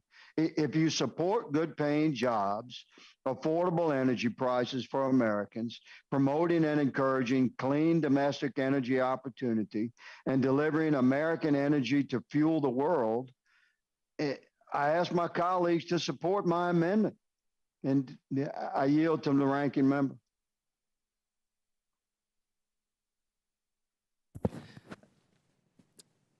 I strongly support the Higgins amendment. I appreciate him bringing this amendment and encourage everyone to support it. I yield back. The gentleman yields back, and I now recognize myself to speak in opposition to this amendment. Again, codifying the White House Office of Domestic Climate Policy and the National Climate Advisor role in the Executive Office of the President are critical in allowing the government to fully respond to the urgent climate crisis we face. And it would be even more troubling to create an entity that would streamline projects that would make the climate crisis worse. A recently released UN report indicates that the latest plans instituted by countries around the world to cut greenhouse gas emissions are not enough to even stand a chance of limiting global warming to 1.5 degrees Celsius, as the Paris Agreement seeks to do. The report says we have to cut our current emissions in half by 2030. That's a tall order. We don't have time to waste. This is a crisis that requires us to act now. So I urge my colleagues to oppose this amendment, and I yield back. Who else seeks recognition? The question now occurs on the amendment offered by the gentleman. All those in favor say aye. Aye. Aye. All those opposed say no. No. In the opinion of the chair, the noes have it, and the amendment is not adopted. Madam Chair, I ask for a recorded vote. A recorded vote has been requested. A recorded vote is so ordered, and pursuant to Clause 2 of Rule 11 and Committee Rule 5B, proceedings on the amendment are postponed. Votes have been called on the floor, so we'll have to recess and then come back. There is going to be another very long vote series later this afternoon, so I'd like to finish the amendment debate and move to markup votes quickly after this vote series so that we can finish our markup before the later vote series. That's why we won't have to come back and have our markup votes much later tonight. So I plan to vote quickly on the floor now and then come back to the committee immediately, and I urge all the members with amendments to return to the committee as well. With that, the committee stands in recess.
The meeting will come to order.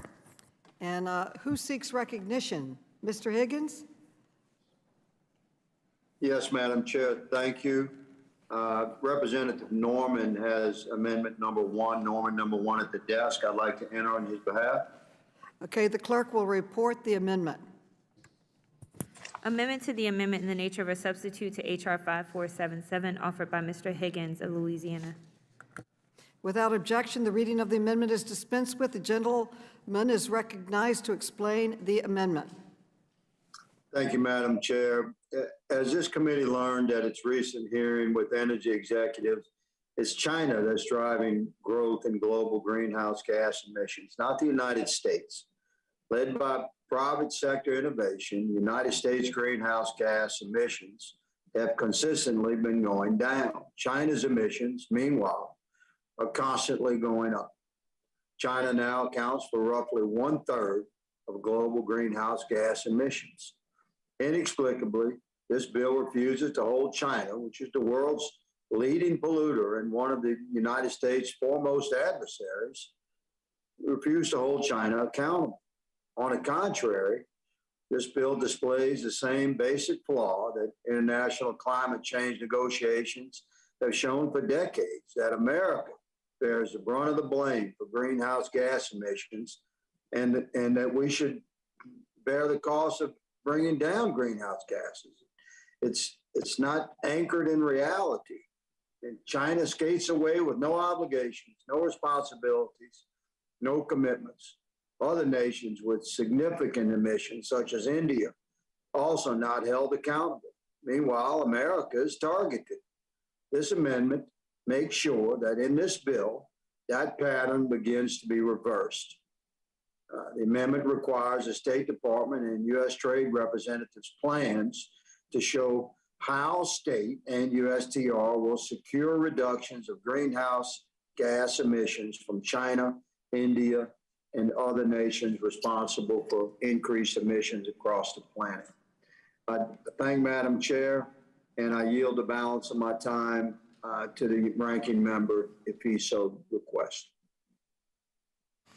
I totally support this amendment. I think it's very commonsensical in every way. Why would we not want a plan as to what's going forward as it relates to some of these other countries? So I support this amendment. I thank the gentleman for offering it, and I yield back. Yields back. I recognize myself to speak on this amendment. I support this amendment. I appreciate the gentleman's intention to focus on the world's largest polluters.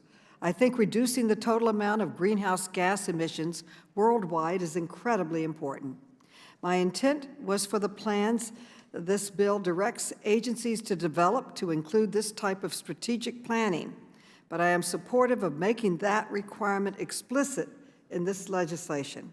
I thank the gentleman for his amendment and for working with us in a bipartisan fashion. I support this amendment, and I yield back. Who else seeks recognition? The question now occurs on the amendment offered by the gentleman. All those in favor say aye. Aye. Aye. All those opposed say no. In the opinion of the chair, the ayes have it. And have it, and the amendment is adopted. Okay. Who seeks recognition? For what purpose does the gentleman, Mr. Higgins, seek? Mr. Hicks. Mr. Biggs, I understand, is seeking recognition. Mr. Biggs. Mr. Higgins? Okay. Yes, ma'am. Okay. Mr. Higgins, you are now recognized. Thank you, Madam Chair. I apologize for the last minute adjustment here. On behalf of Representative Norman and Biggs, I'll be off. I have an amendment at the desk.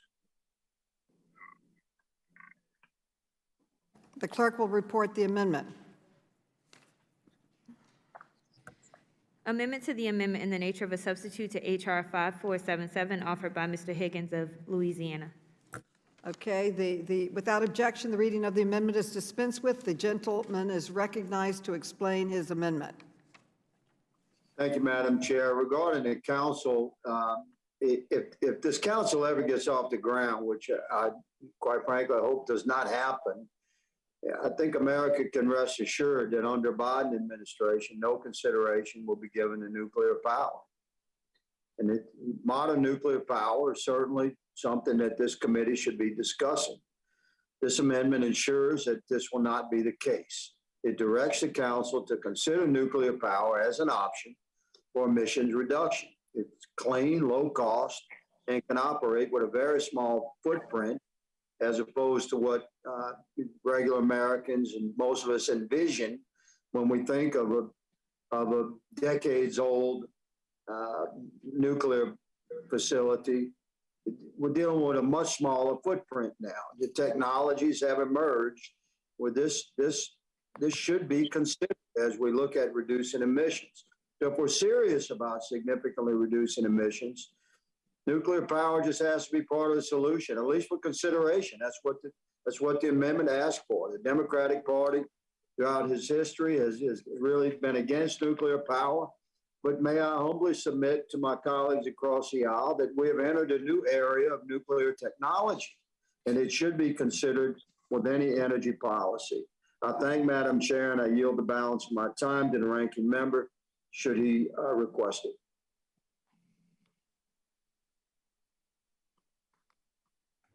I thank the gentleman for stepping in at last minute for Representative Biggs, and I likewise agree with this amendment. I think it's important that when we are considering the costs as it relates to energy and so forth, that nuclear is one of those areas that must be considered. I again thank the gentleman for offering this amendment. I yield back. I support it and encourage.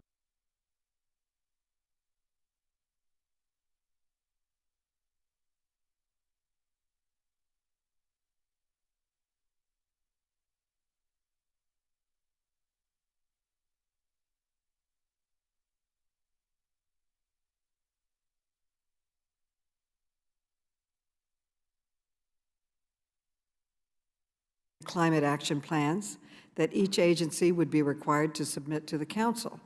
The amendment is also framed in a way that implies that the benefits of greenhouse gas emitting energy sources might somehow outweigh the cost of protecting our planet, reminiscent of a time when the true costs of fossil fuel use were still up for debate. Let me remind my colleagues again that we are in code red climate crisis that will threaten food production across entire continents if we continue on this path. Additionally, I'm concerned that the amendment inserts mention of a specific industry, which is not in keeping with the rest of the bill. For these reasons, I oppose the amendment and urge my colleagues to do the same, and I yield back. Who else seeks recognition? Madam Chair. The gentleman is recognized. Thank you, Madam Chair. You know, I think at least 3 times now you have mentioned that we are in climate change code red. And I've been trying to figure that out. You know, how we actually got to code red and what actually climate code red meant. And the more I thought about it, the more I thought that, you know, I would say that politically we are indeed in climate change code red. The radical left socialist agenda and the policies of the Democrats have proven to America that a wave, I would say a tidal wave, in fact a tsunami of red is needed to cleanse America of these regressive socialist policies.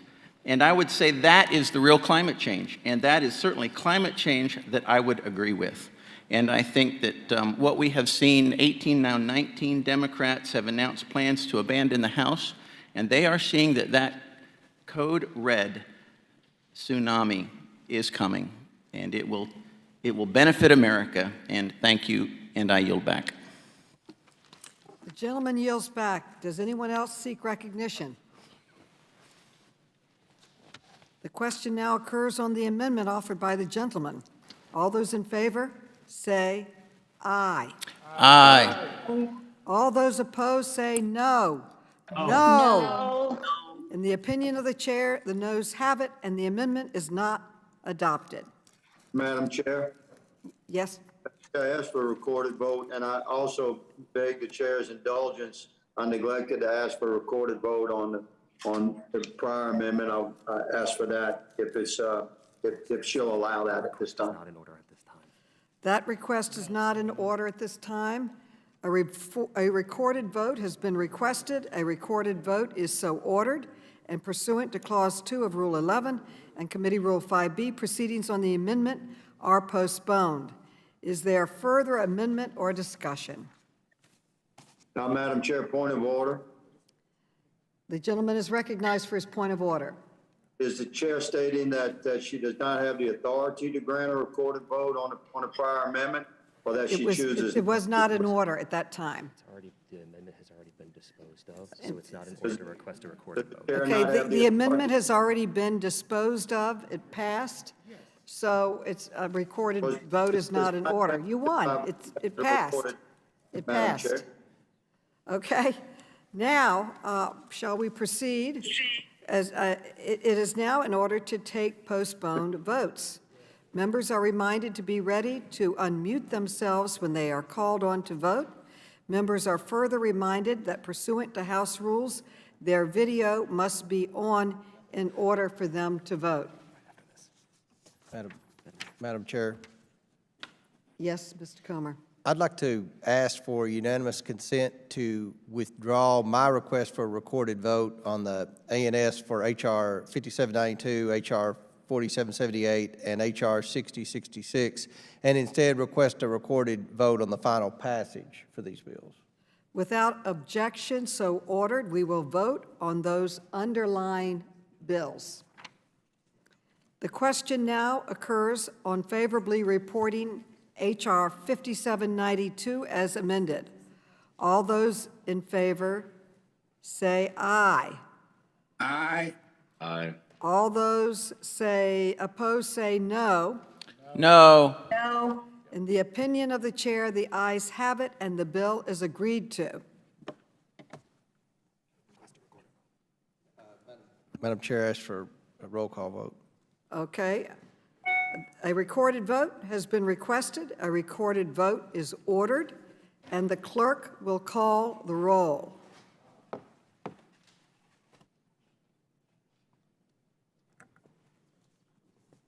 Ms. Norton? Aye.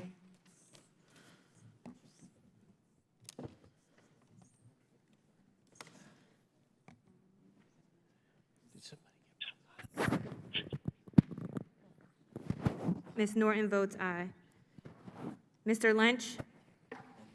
Can I ask what specifically we're voting on? I'm not clear.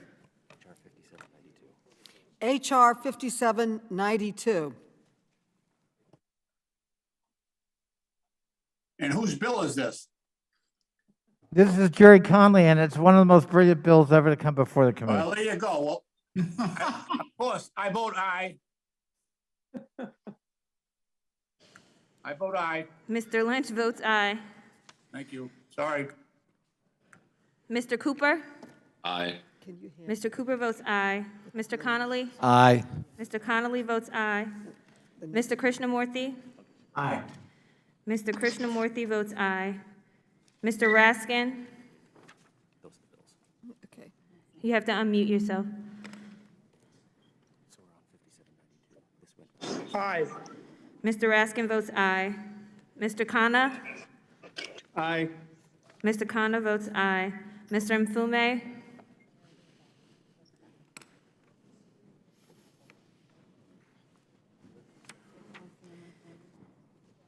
Ms. Acacia-Cortez? Aye. Ms. Acacia-Cortez votes aye. Ms. Tlaib? Tlaib votes yes. Ms. Tlaib votes aye. Ms. Porter? Yes. Ms. Porter votes aye. Ms. Bush? Bush votes aye. Ms. Bush votes aye. Ms. Brown? Aye. Ms. Brown votes aye. Mr. Davis? Mr. Davis votes aye. Ms. Wasserman Schultz? Wasserman Schultz votes aye. Ms. Wasserman Schultz votes aye. Mr. Welch? Welch votes aye. Mr. Welch votes aye. Mr. Johnson? Johnson votes aye. Mr. Johnson votes aye. Mr. Sarbanes? Sarbanes votes aye. Mr. Sarbanes votes aye. Ms. Spear?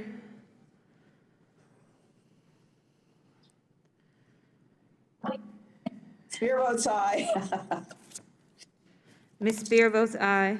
Ms. Kelly? Kelly votes aye. Ms. Kelly votes aye. Ms. Lawrence?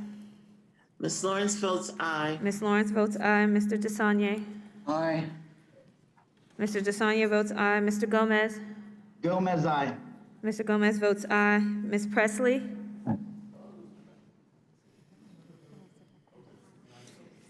Mr. Comer? Comer votes no. Mr. Comer votes no. Mr. Jordan? Ms. Fox? Ms. Fox votes no. Ms. Fox votes no. Mr. Heiss? No. Mr. Heiss votes no. Mr. Grothman? No. Mr. Grothman votes no. Mr. Cloud? No. Mr. Cloud votes no. Mr. Gibbs? Gibbs, no. Mr. Gibbs votes no. Mr. Higgins? No. Mr. Higgins votes no. Mr. Norman? Mr. Sessions? Mr. Keller? Keller votes no. Mr. Keller votes no. Mr. Biggs? No. Mr. Biggs votes no. Mr. Clyde? No. Mr. Clyde votes no. Ms. Mace? Mr. Franklin? Mr. LaTurner? LaTurner votes no. Mr. LaTurner votes no. Mr. Fallon? Nay. Mr. Fallon votes no. Ms. Harrell? Ms. Harrell votes no. Ms. Harrell, your camera's not on. Oh, my goodness. Here you go. Ms. Harrell votes no. Ms. Harrell votes no. Mr. Donalds?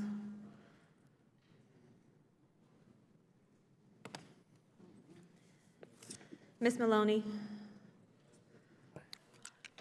Maloney votes aye. Ms. Maloney votes aye. Is there any member who has not voted? Is there any member wishing to change his or her vote? The clerk will report the tally when ready.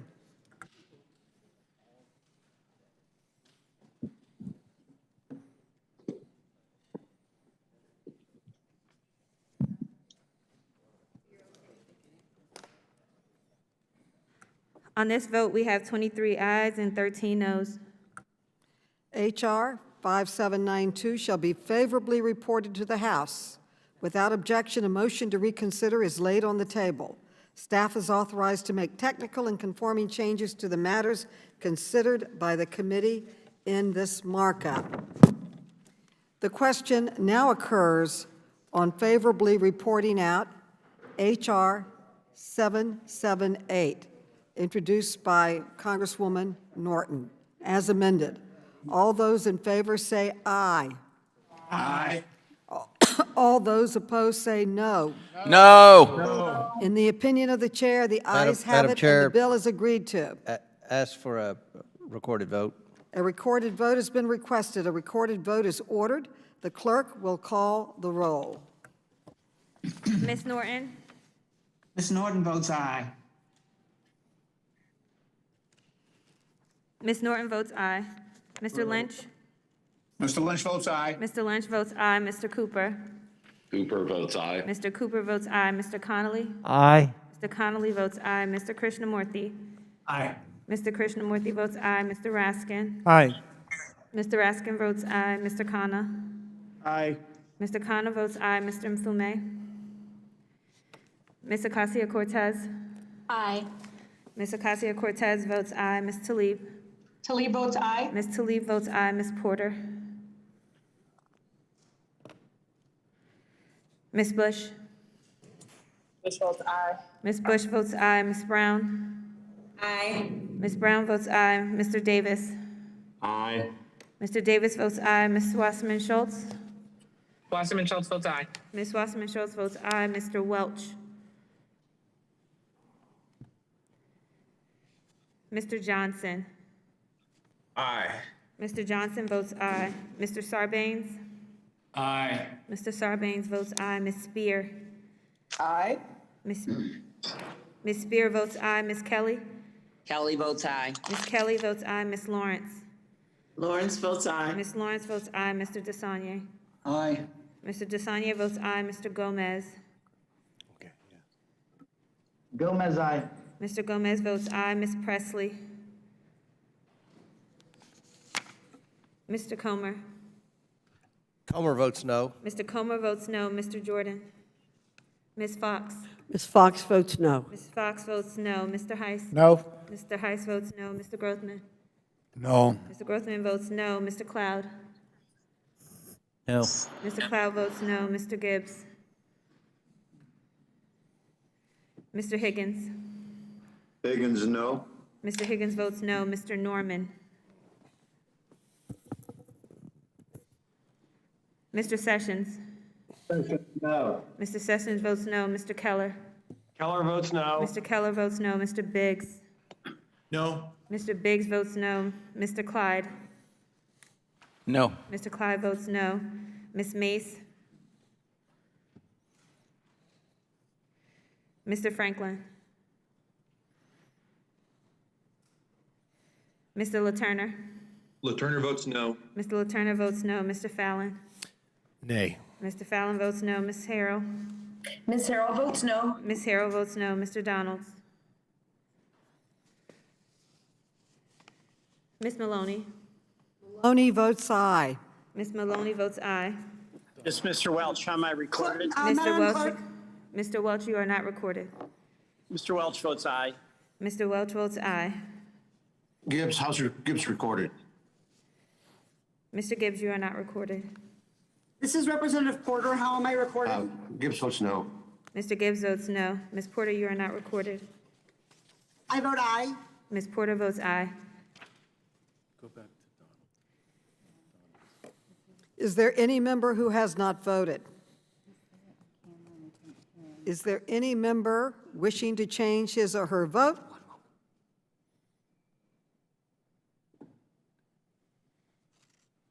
The clerk will report the tally when ready.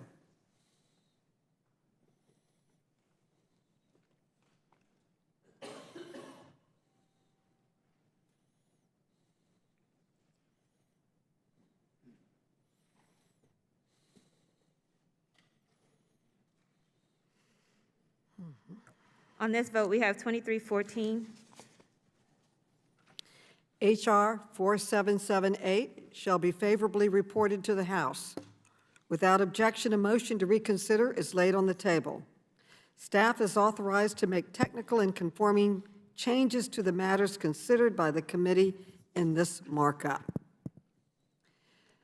The question now occurs on favorably reporting H.R. 6066, introduced by Representative Conley.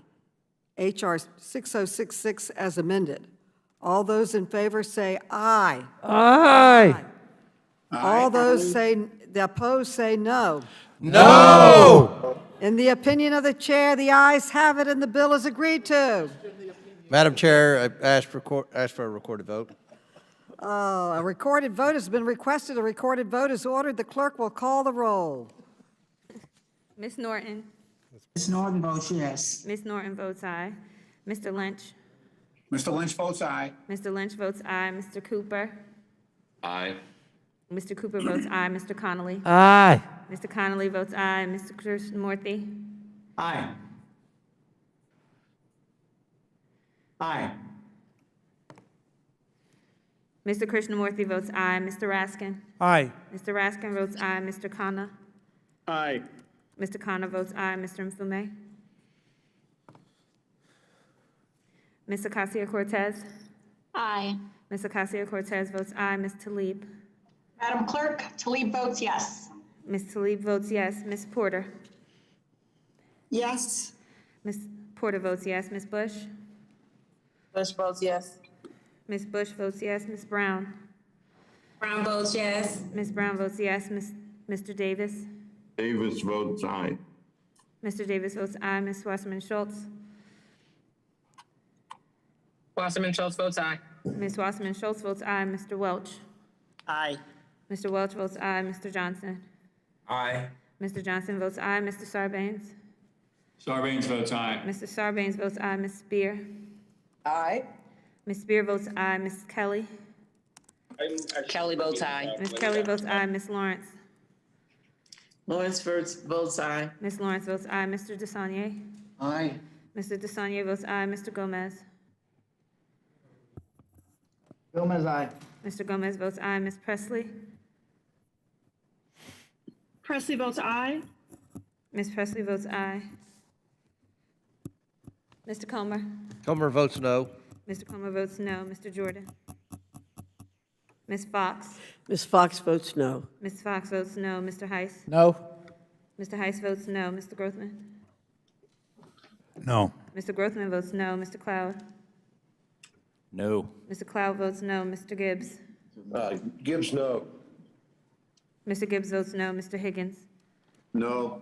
Mr. Higgins votes no. Mr. Norman? Mr. Sessions? No. Mr. Sessions?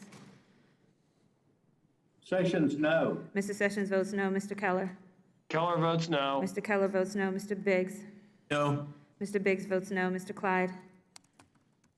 No. Mr. Clyde votes no. Mr. Mace? Ms. Mace? Mr. Franklin? Mr. LaTurner?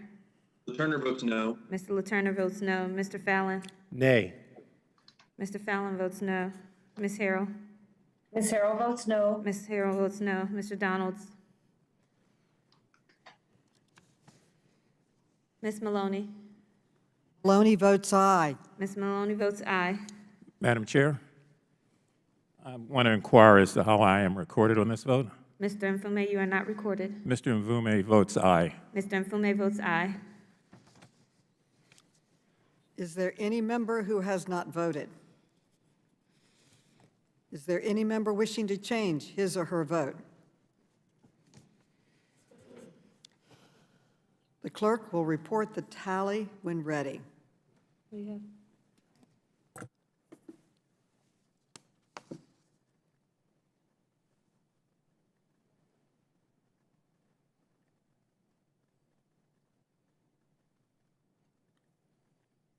On this vote, we have 25 ayes and 14 noes. H.R. 6066 shall be favorably reported to the House. Without objection, a motion to reconsider is laid on the table. Staff is authorized to make technical and conforming changes to the matters considered by the committee in this markup. I ask unanimous consent that the amendments Fox, Keller, Franklin, Fallon, and Gibbs be considered in block. Without objection, so ordered. The question now occurs on amendments in block, which previously failed by voice vote. The clerk will call the roll. Ms. Norton? Norton votes no. Ms. Norton votes no. Mr. Lynch? Mr. Lynch votes no. Mr. Lynch votes no. Mr. Cooper? Cooper votes no. Mr. Cooper votes no. Mr. Connolly? Nay. Mr. Connolly votes no. Mr. Krishnamurthy? No. Mr. Krishnamurthy votes no. Mr. Raskin? No. Mr. Raskin votes no. Mr. Khanna? No. Mr. Khanna votes no. Mr. Mfume? Mr. Mfume votes no. Mr. Mfume votes no. Ms. Acacia-Cortez? No. Ms. Acacia-Cortez votes no. Ms. Tlaib? No. Ms. Tlaib votes no. Ms. Porter? No. Ms. Porter votes no. Ms. Bush? Bush votes no. Ms. Bush votes no. Ms. Brown? No. Ms. Brown votes no. Mr. Davis?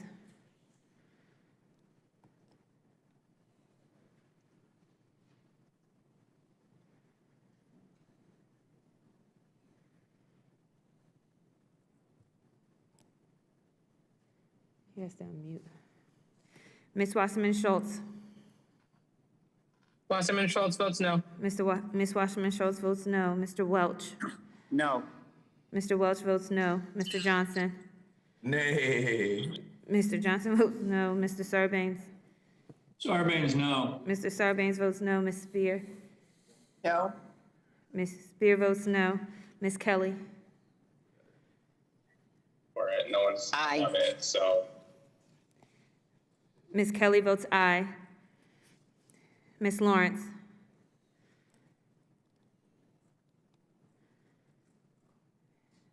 Mr. DeSaulnier? Aye.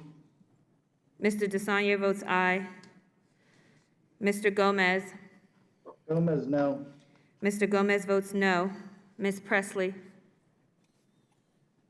Presley votes no. Ms. Presley votes no. Mr. Comer? Mr. Comer votes aye. Mr. Jordan? Ms. Fox? Ms. Fox votes aye. Ms. Fox votes aye. Mr. Heiss? Yes. Mr. Heiss votes aye. Mr. Grothman? Aye. Mr. Grothman votes aye. Mr. Cloud? Aye. Mr. Cloud votes aye. Mr. Gibbs? Aye. Mr. Gibbs votes aye. Mr. Higgins? Yes. Mr. Higgins votes aye. Mr. Norman?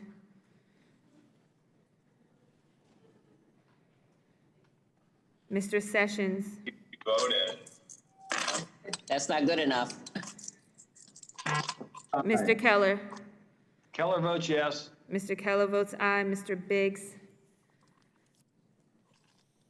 Aye. Mr. Biggs votes aye.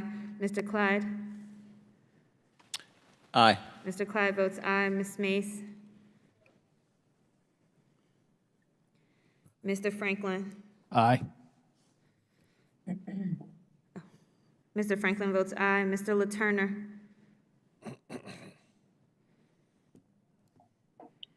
Mr. Fallon? Aye. Mr. Fallon votes aye. Ms. Harrell? Ms. Harrell votes yes. Ms. Harrell votes aye. Mr. Donalds? Donalds votes aye. Mr. Donalds votes aye.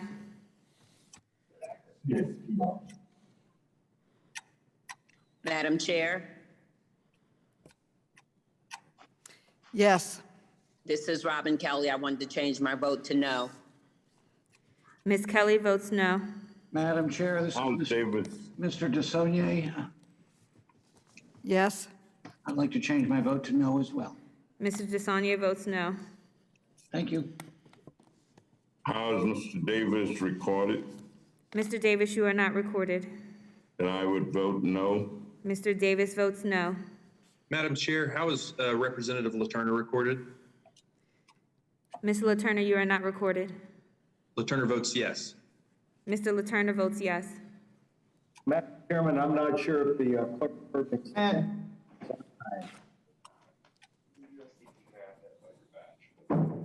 Oh, tell him, no, tell him You found it? yeah.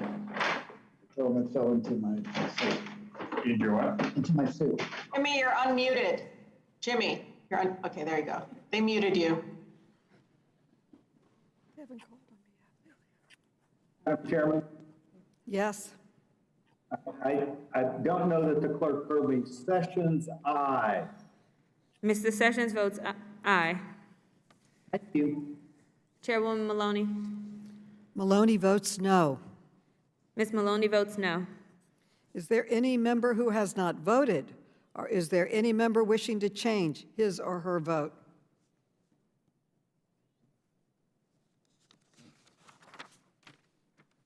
The clerk will report the tally when ready.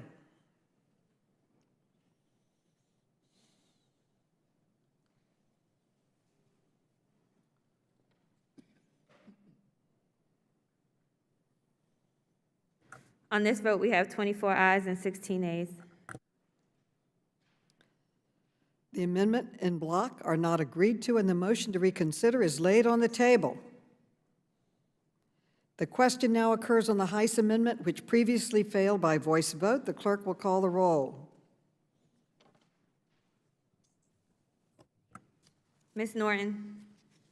Congresswoman Norton votes no. Ms. Norton votes no. Mr. Lynch? Mr. Lynch votes no. Mr. Lynch votes no. Mr. Cooper? No. Mr. Cooper votes no. Mr. Connolly? Nay. Mr. Connolly votes no. Mr. Krishnamurthy?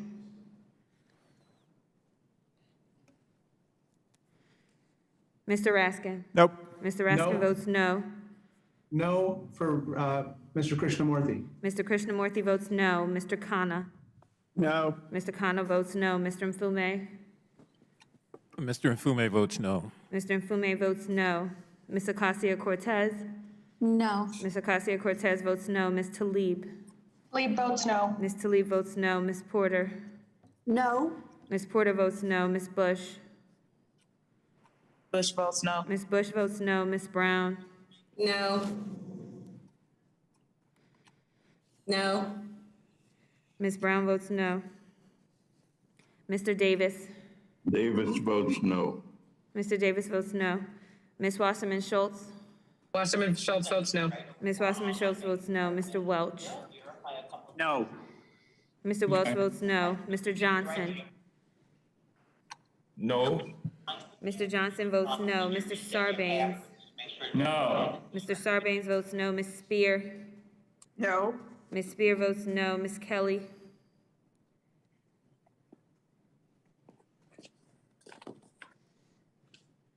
Ms. Lawrence? Just had to vote. Lawrence votes no. Ms. Lawrence votes no. Mr. DeSanye? No. Mr. DeSanye votes no. Mr. Gomez? Gomez, no. Mr. Gomez votes no. Ms. Presley? Presley votes no. Ms. Presley votes no. Mr. Comer? Mr. Comer votes yes. Mr. Jordan? Ms. Fox?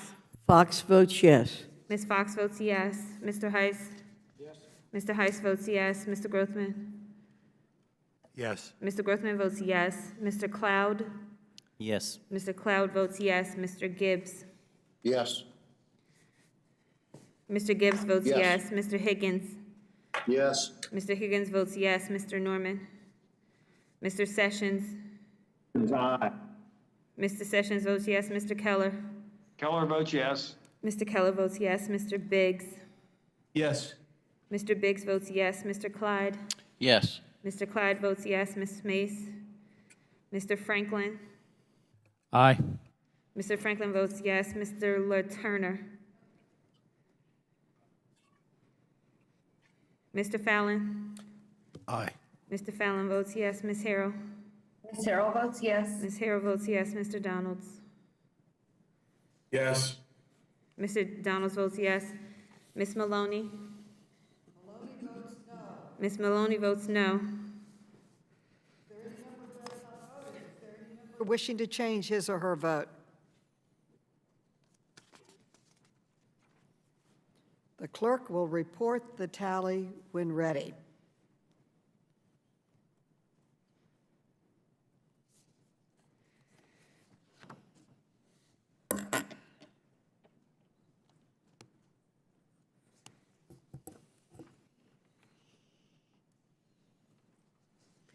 On this vote, we have 15 yeas and 24 nays. The amendment is not agreed to, and the motion to reconsider is laid on the table. The question now occurs on the Higgins First Amendment, which previously failed by voice vote. Madam Chair, am I recorded? It's too late now. Oh, sorry. Okay. We're now on the Higgins Amendment, which failed previously by voice vote. The clerk will call the roll. Ms. Norton? Ms. Norton votes no. Ms. Norton votes no. Mr. Lynch? Mr. Lynch votes no. Mr. Lynch votes no. Mr. Cooper? No. Mr. Cooper votes no. Mr. Connolly? Nay. Mr. Connolly votes no. Mr. Krishnamurthy? No. Mr. Krishnamurthy votes no. Mr. Raskin? No. Mr. Raskin votes no. Mr. Khanna? No. Mr. Khanna votes no. Mr. Mfume? Mr. Mfume votes no. Mr. Mfume votes no. Ms. Acacia-Cortez? No. Ms. Acacia-Cortez votes no. Ms. Talib? Nope. Ms. Talib votes no. Ms. Porter? No. Ms. Porter votes no. No. Ms. Bush? Bush votes no. Ms. Bush votes no. Ms. Brown? Ms. Brown votes no. Ms. Brown votes no. Mr. Davis? Mr. Davis votes no. Mr. Davis votes no. Ms. Wasserman Schultz? Wasserman Schultz votes no. Ms. Wasserman Schultz votes no. Mr. Welch? No. Mr. Welch votes no. Mr. Johnson? No. Mr. Johnson votes no. Mr. Sarbanes? Sarbanes votes no. Mr. Sarbanes votes no. Ms. Spear? No. Ms. Spear votes no. Ms. Kelly? Kelly votes no. Ms. Kelly votes no. Ms. Lawrence? Lawrence votes no. Ms. Lawrence votes no. Mr. DeSaulnier? No. Mr. DeSaulnier votes no. Mr. Gomez? Gomez, no. Mr. Gomez votes no. Ms. Presley? Presley votes no. Ms. Presley votes no. Mr. Comer? Mr. Comer votes yes. Mr. Jordan?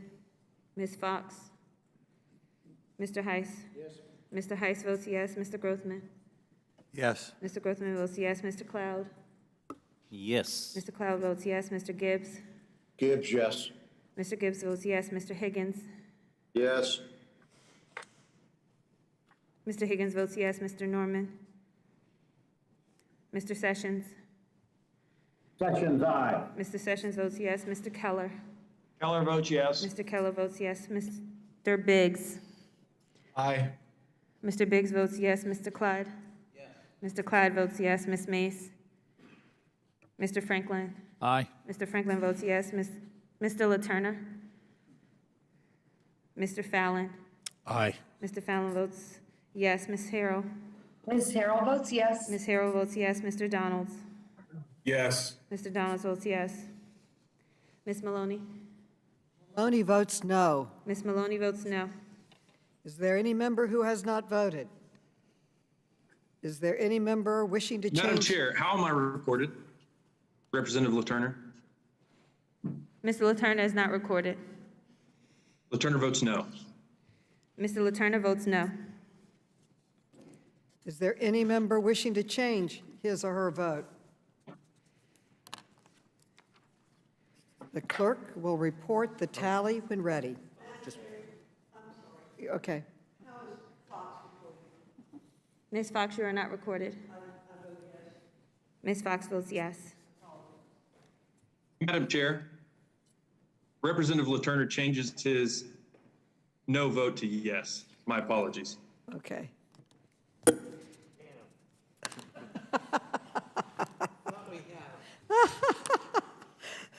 The clerk will report the tally when ready.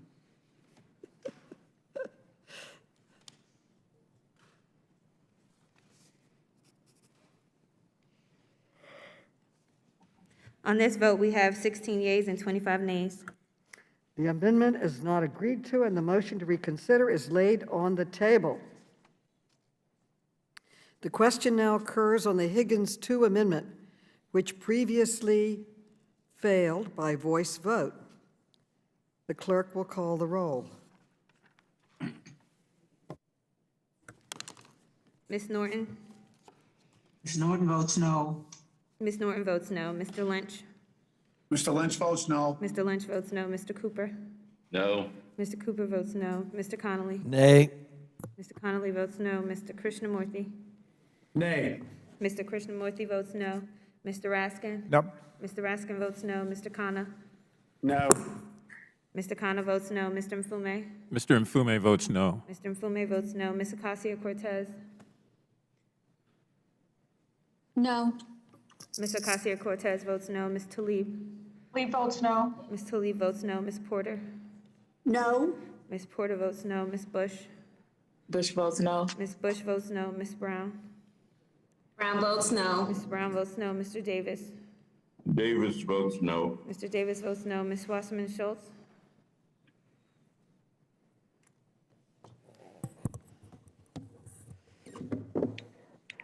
Mr. Welch?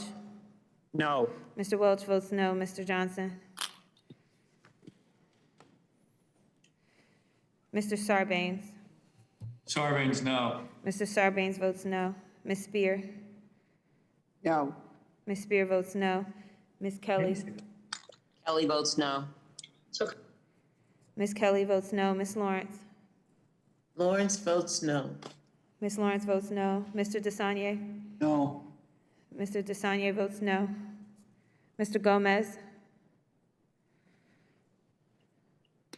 Gomez, no. Mr. Gomez votes no. Ms. Presley? Presley votes no. Ms. Presley votes no. Mr. Comer? Mr. Comer votes yes. Mr. Jordan? Ms. Fox? Ms. Fox votes yes. Ms. Fox votes yes. Mr. Heiss? Yes. Mr. Heiss votes yes. Mr. Grothman? Yes. Mr. Grothman votes yes. Mr. Cloud? Yes. Mr. Cloud votes yes. Mr. Gibbs? Gibbs, yes. Mr. Gibbs votes yes. Mr. Higgins? Higgins, yes. Mr. Higgins votes yes. Mr. Norman? Mr. Sessions? Mr. Sessions?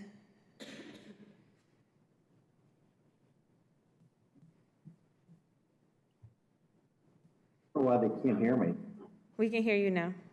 Oh, yes, ma'am. Mr. Sessions votes yes. Mr. Keller? Keller votes yes. Mr. Keller votes yes. Mr. Biggs? Aye. Mr. Biggs votes yes. Mr. Clyde? Yes. Mr. Clyde votes yes. Ms. Mace? Mr. Franklin? Aye. Mr. Franklin votes yes. Mr. LaTurner? LaTurner votes yes. Mr. LaTurner votes yes. Mr. Fallon? Yes. Mr. Fallon votes yes. Ms. Harrell? Ms. Harrell votes yes. Ms. Harrell votes yes. Mr. Donalds? Yes. Mr. Donalds votes yes. Chairwoman Maloney? Maloney votes no. Ms. Maloney votes no. Is there any member who has not voted? Is there any member wishing to change his or her vote? Madam Chair, Hank Johnson, how am I recorded? Mr. Johnson, you are not recorded. Vote no. Mr. Johnson votes no.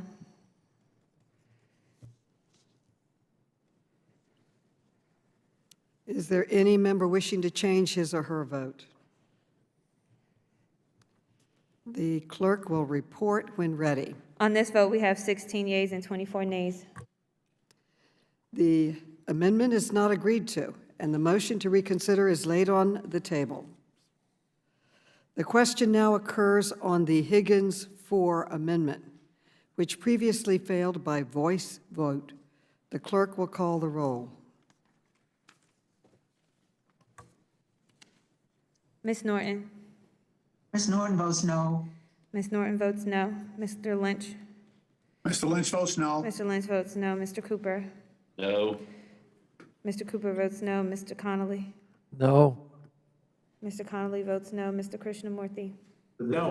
Mr. Krishnamurthy votes no. Mr. Raskin? Having a lot of hostility. No. Mr. Raskin votes no. Mr. Khanna? Used to change the name for decades despite protests. No. Changed. That's right. Mr. Khanna votes no. Mr. Mfume? Mr. Mfume votes no. Mr. Mfume votes no. Ms. Ocasio-Cortez? No. Ms. Ocasio-Cortez votes no. Ms. Tlaib? Tlaib votes no. Ms. Tlaib votes no. Ms. Porter? No. Ms. Porter votes no. Ms. Bush?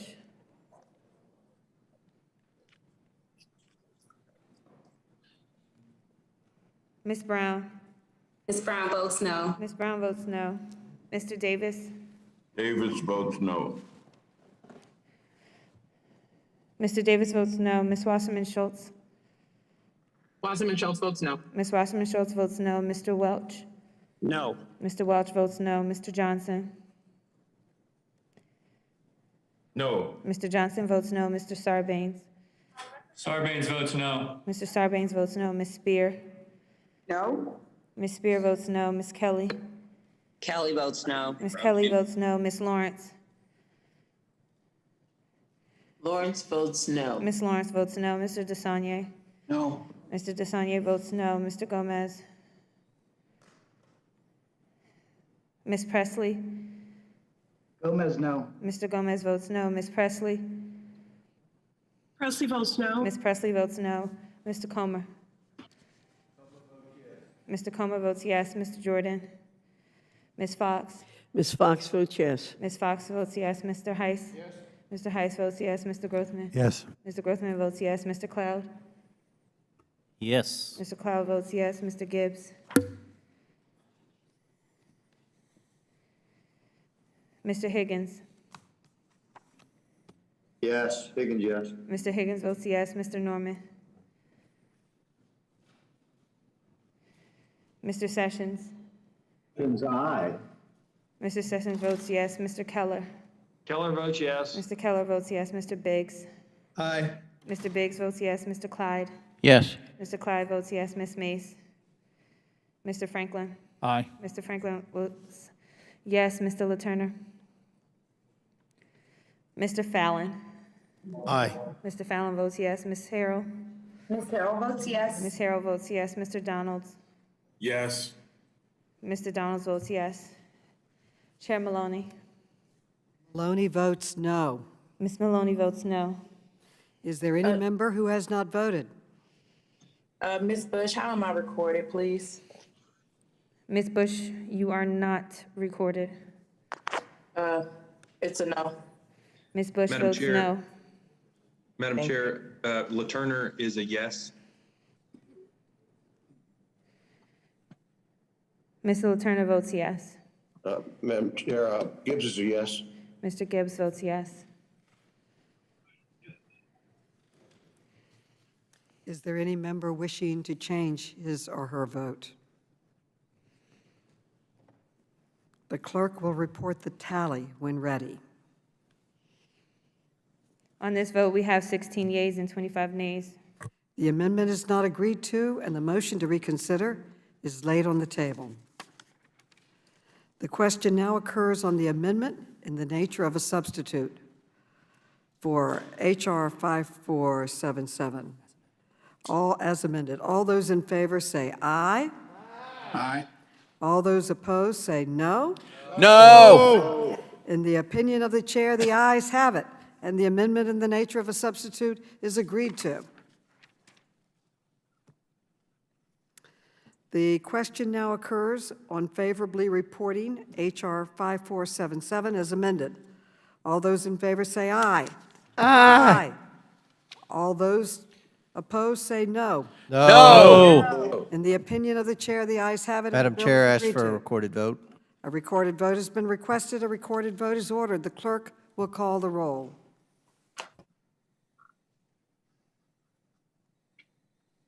Ms. Norton? Ms. Norton votes yes. Ms. Norton votes yes. Mr. Lynch? Mr. Lynch votes yes. Mr. Lynch votes yes. Mr. Cooper? Yes. Mr. Cooper votes yes. Mr. Connolly? Aye. Mr. Connolly votes yes. Mr. Krishnamurthy? Yes. Mr. Krishnamurthy votes yes. Mr. Raskin? Aye. Mr. Raskin votes yes. Mr. Khanna? Yes. Mr. Khanna votes yes. Mr. Mfume? Mr. Mfume votes aye. Mr. Mfume votes aye. Ms. Ocasio-Cortez? Aye. Ms. Ocasio-Cortez votes aye. Ms. Tlaib? Ms. Porter? Yes. Ms. Porter votes yes. Ms. Bush? Bush votes yes. Ms. Bush votes yes. Ms. Brown? Brown votes yes. Ms. Brown votes yes. Mr. Davis? Davis votes aye. Mr. Davis votes yes. Ms. Wasserman Schultz? Wasserman Schultz votes yes. Ms. Wasserman Schultz votes yes. Mr. Welch? Yes. Mr. Welch votes yes. Mr. Johnson? Aye. Mr. Johnson votes yes. Mr. Sarbanes? Sarbanes votes yes. Mr. Sarbanes votes yes. Ms. Spear? Ms. Kelly? Kelly votes yes. Ms. Kelly votes yes. Ms. Lawrence? Mr. DeSagne? Aye. Mr. DeSagne votes yes. Mr. Gomez? Gomez, aye. Mr. Gomez votes yes. Ms. Presley?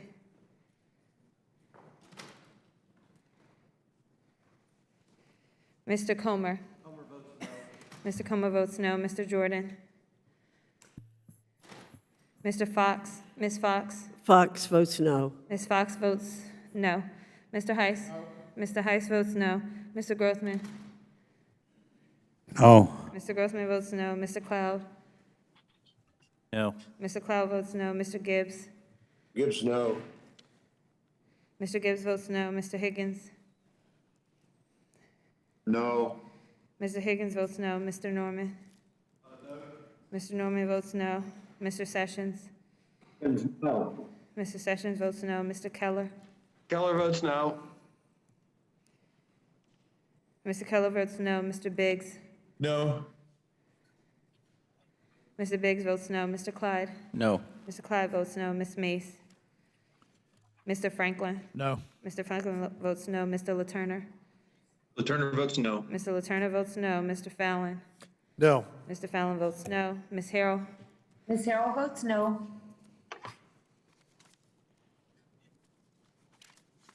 Ms. Harrell votes no. Mr. Donalds? No. Mr. Donalds votes no. Ms. Maloney? Maloney votes aye. Ms. Maloney votes aye. Madam Clerk, how is Talib recorded? Ms. Talib, you are not recorded. I would like to be recorded as a yes. Ms. Talib votes yes. Madam Clerk, how was Rep. Presley recorded? Ms. Presley, you are not recorded. Presley votes yes. Ms. Presley votes yes. Brenda Lawrence recorded. Hello, Madam Clerk. Ms. Lawrence, you are not recorded. I would like to record my vote as yes. Ms. Lawrence votes yes. Is there any member who has not voted? Is there any member wishing to change his or her vote? The clerk will report the tally when ready.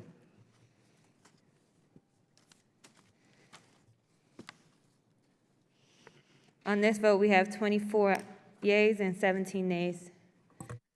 H.R. 5477 shall be favorably reported to the House. Without objection, a motion to reconsider is laid on the table.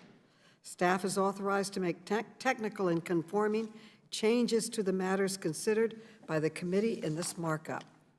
Before we adjourn, we have one final piece of business, which I will dispose of very quickly. Pursuant to notice, I call up the following postal naming bills, which were distributed in advance. H.R. 700, H.R. 3508, 4899, 5271, 5577, 5650, and 5659. Without objection, the bills are considered read, and I request unanimous consent for their immediate consideration en bloc. Without objection, the bills are passed. There being no further business, I want to thank all of you for your participation today, and the committee stands adjourned.